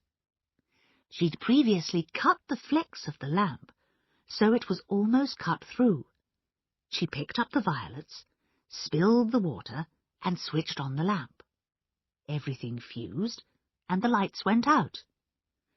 "Just like the other afternoon at the vicarage," said Bunch. "Yes, my dear." And I was puzzled about those lights. I'd realized that there were 2 lamps, a pair, and that one had been changed for the other, probably during the night. "That's right," said Craddock. "When Fletcher examined the lamp the next morning, it was fine. The flex wasn't frayed." I'd understood what Dora Bunner meant by saying it had been the shepherdess the night before, said Miss Marple. But I had thought at first that Patrick was responsible. But Dora Bunner saw Letitia pick up the violets. "And she saw what she described as a flash and a bang," interrupted Craddock. "And of course, when dear Bunch spilled the water onto the flex here, I realized at once that it was Miss Blacklock who fused the lights because only she was near that table." "And the violets died because there was no water in the vase," said Craddock. "That was a mistake. She forgot to fill it up again. But I suppose she thought nobody would notice. As soon as the lights went out, she went out through the oiled door and behind Shirts. She had put on her gardening gloves and had the gun in her hand. She fired quickly twice, and then, as he swung round, she held the gun close to his body and shot him. She dropped the gun, then went back into the sitting room. She cut her ear. I don't quite know how." "Nail scissors, I expect," said Miss Marple. "Just a small cut on the ear lets out a lot of blood." That was very good psychology, of course. The blood running down over her white blouse made it seem certain that she had been shot at. After the discovery of the oiled door, we started to look for someone with a motive to kill Letitia Blacklock. and there was someone with a motive, and Miss Blacklock knew it. Philippa. I think she recognized Philippa almost at once. She had seen pictures of her mother, Sonia Girdler. Strangely, Charlotte became very fond of Philippa. She told herself that when she inherited the money, Philippa and Harry could live with her. But when the inspector found out about Pip and Emma, Charlotte became worried. She didn't want anyone to suspect Philippa. She tried her best to protect her. She told you that Sonia was small and dark, and she hid the photos of Sonia. But it was Dora Bunner who was the real danger, Miss Marple continued. Every day, Dora became more forgetful and talked more. Sometimes she called Miss Blacklock Lottie. The day we had coffee in the Bluebird Cafe, I had the odd impression that Dora was talking about 2 people, not 1, and of course she was. At one moment she spoke of her friend as not being pretty, but then she said she was pretty and light-hearted. I think Charlotte heard a lot of that conversation when she came into the cafe that morning. Charlotte realized that life could not be safe for her while Dora Bunner was alive. She loved Dora. She didn't want to kill her, but she couldn't see any other way. The strange thing was that she did her best to make Bunny's last day a happy one, the birthday party, and the special cake.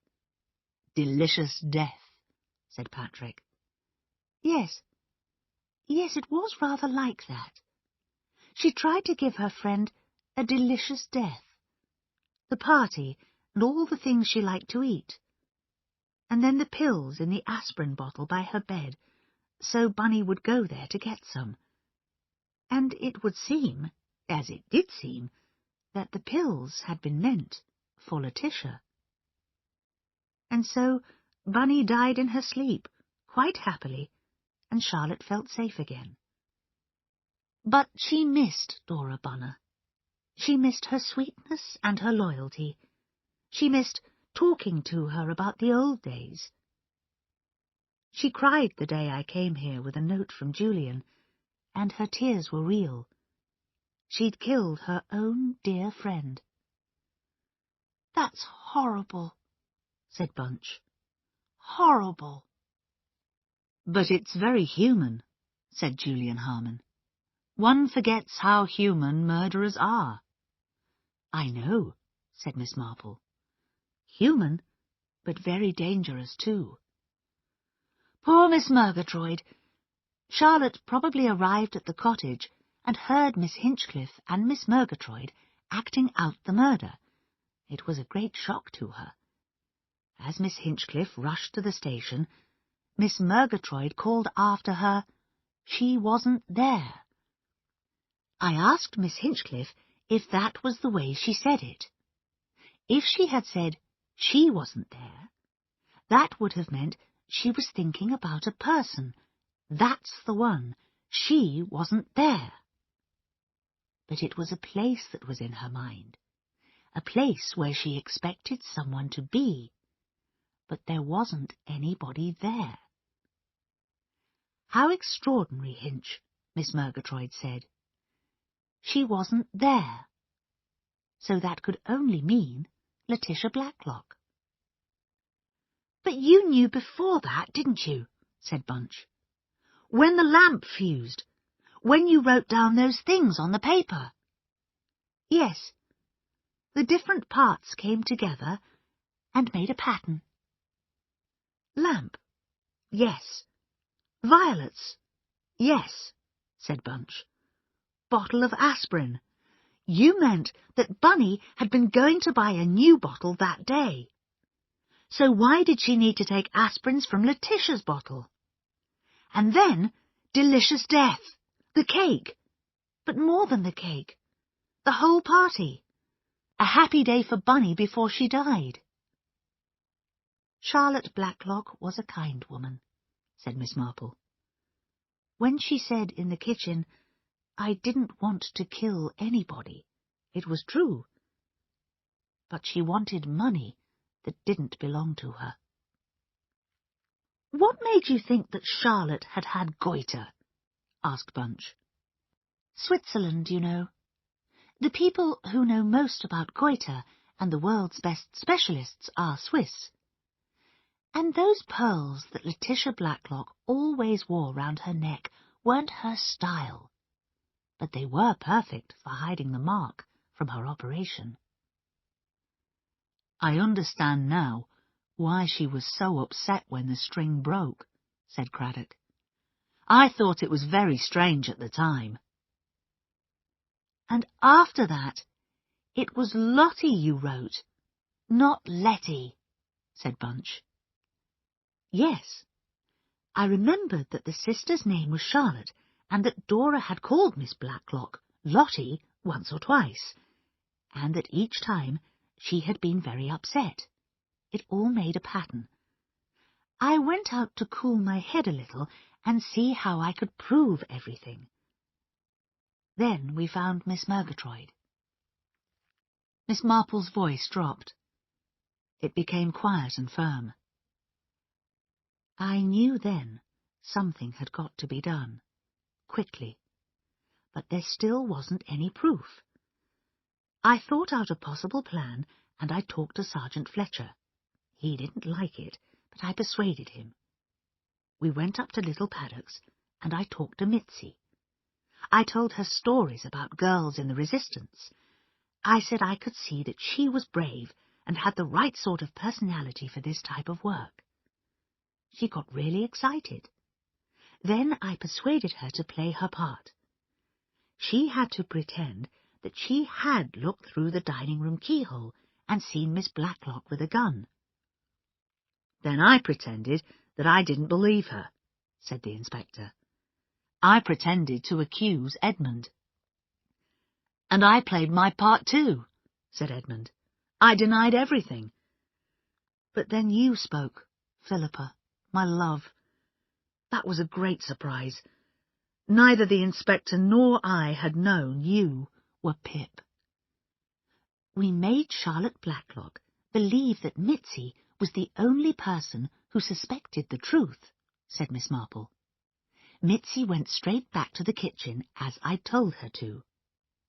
Miss Blacklock came after her almost immediately.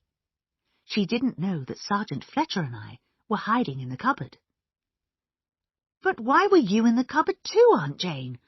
Couldn't Sergeant Fletcher take care of everything himself?" "It was safer with two of us, and I could imitate Dora Bunner's voice. If anything could break Charlotte down, that would." There was a long silence. Then Julia said, "Mitzi told me yesterday that she's taking a new job near Southampton. She is going to tell everyone how she helped the police catch a very dangerous criminal." "I'm sure Mitzi will soon be telling everyone how she helped the police with not one, but hundreds of cases," said Edmund. Philippa and Edmund got married. Soon after their wedding, they went to the newspaper shop. "What papers would you like to order, sir?" asked Mr. Topman, the owner of the shop. "The Daily Worker," said Edmund firmly. "And the Daily Telegraph," said Philippa. "And Gardener's World." "Thank you, sir," said Mr. Topman. "And the Gazette?" "No," said Philippa and Edmund together.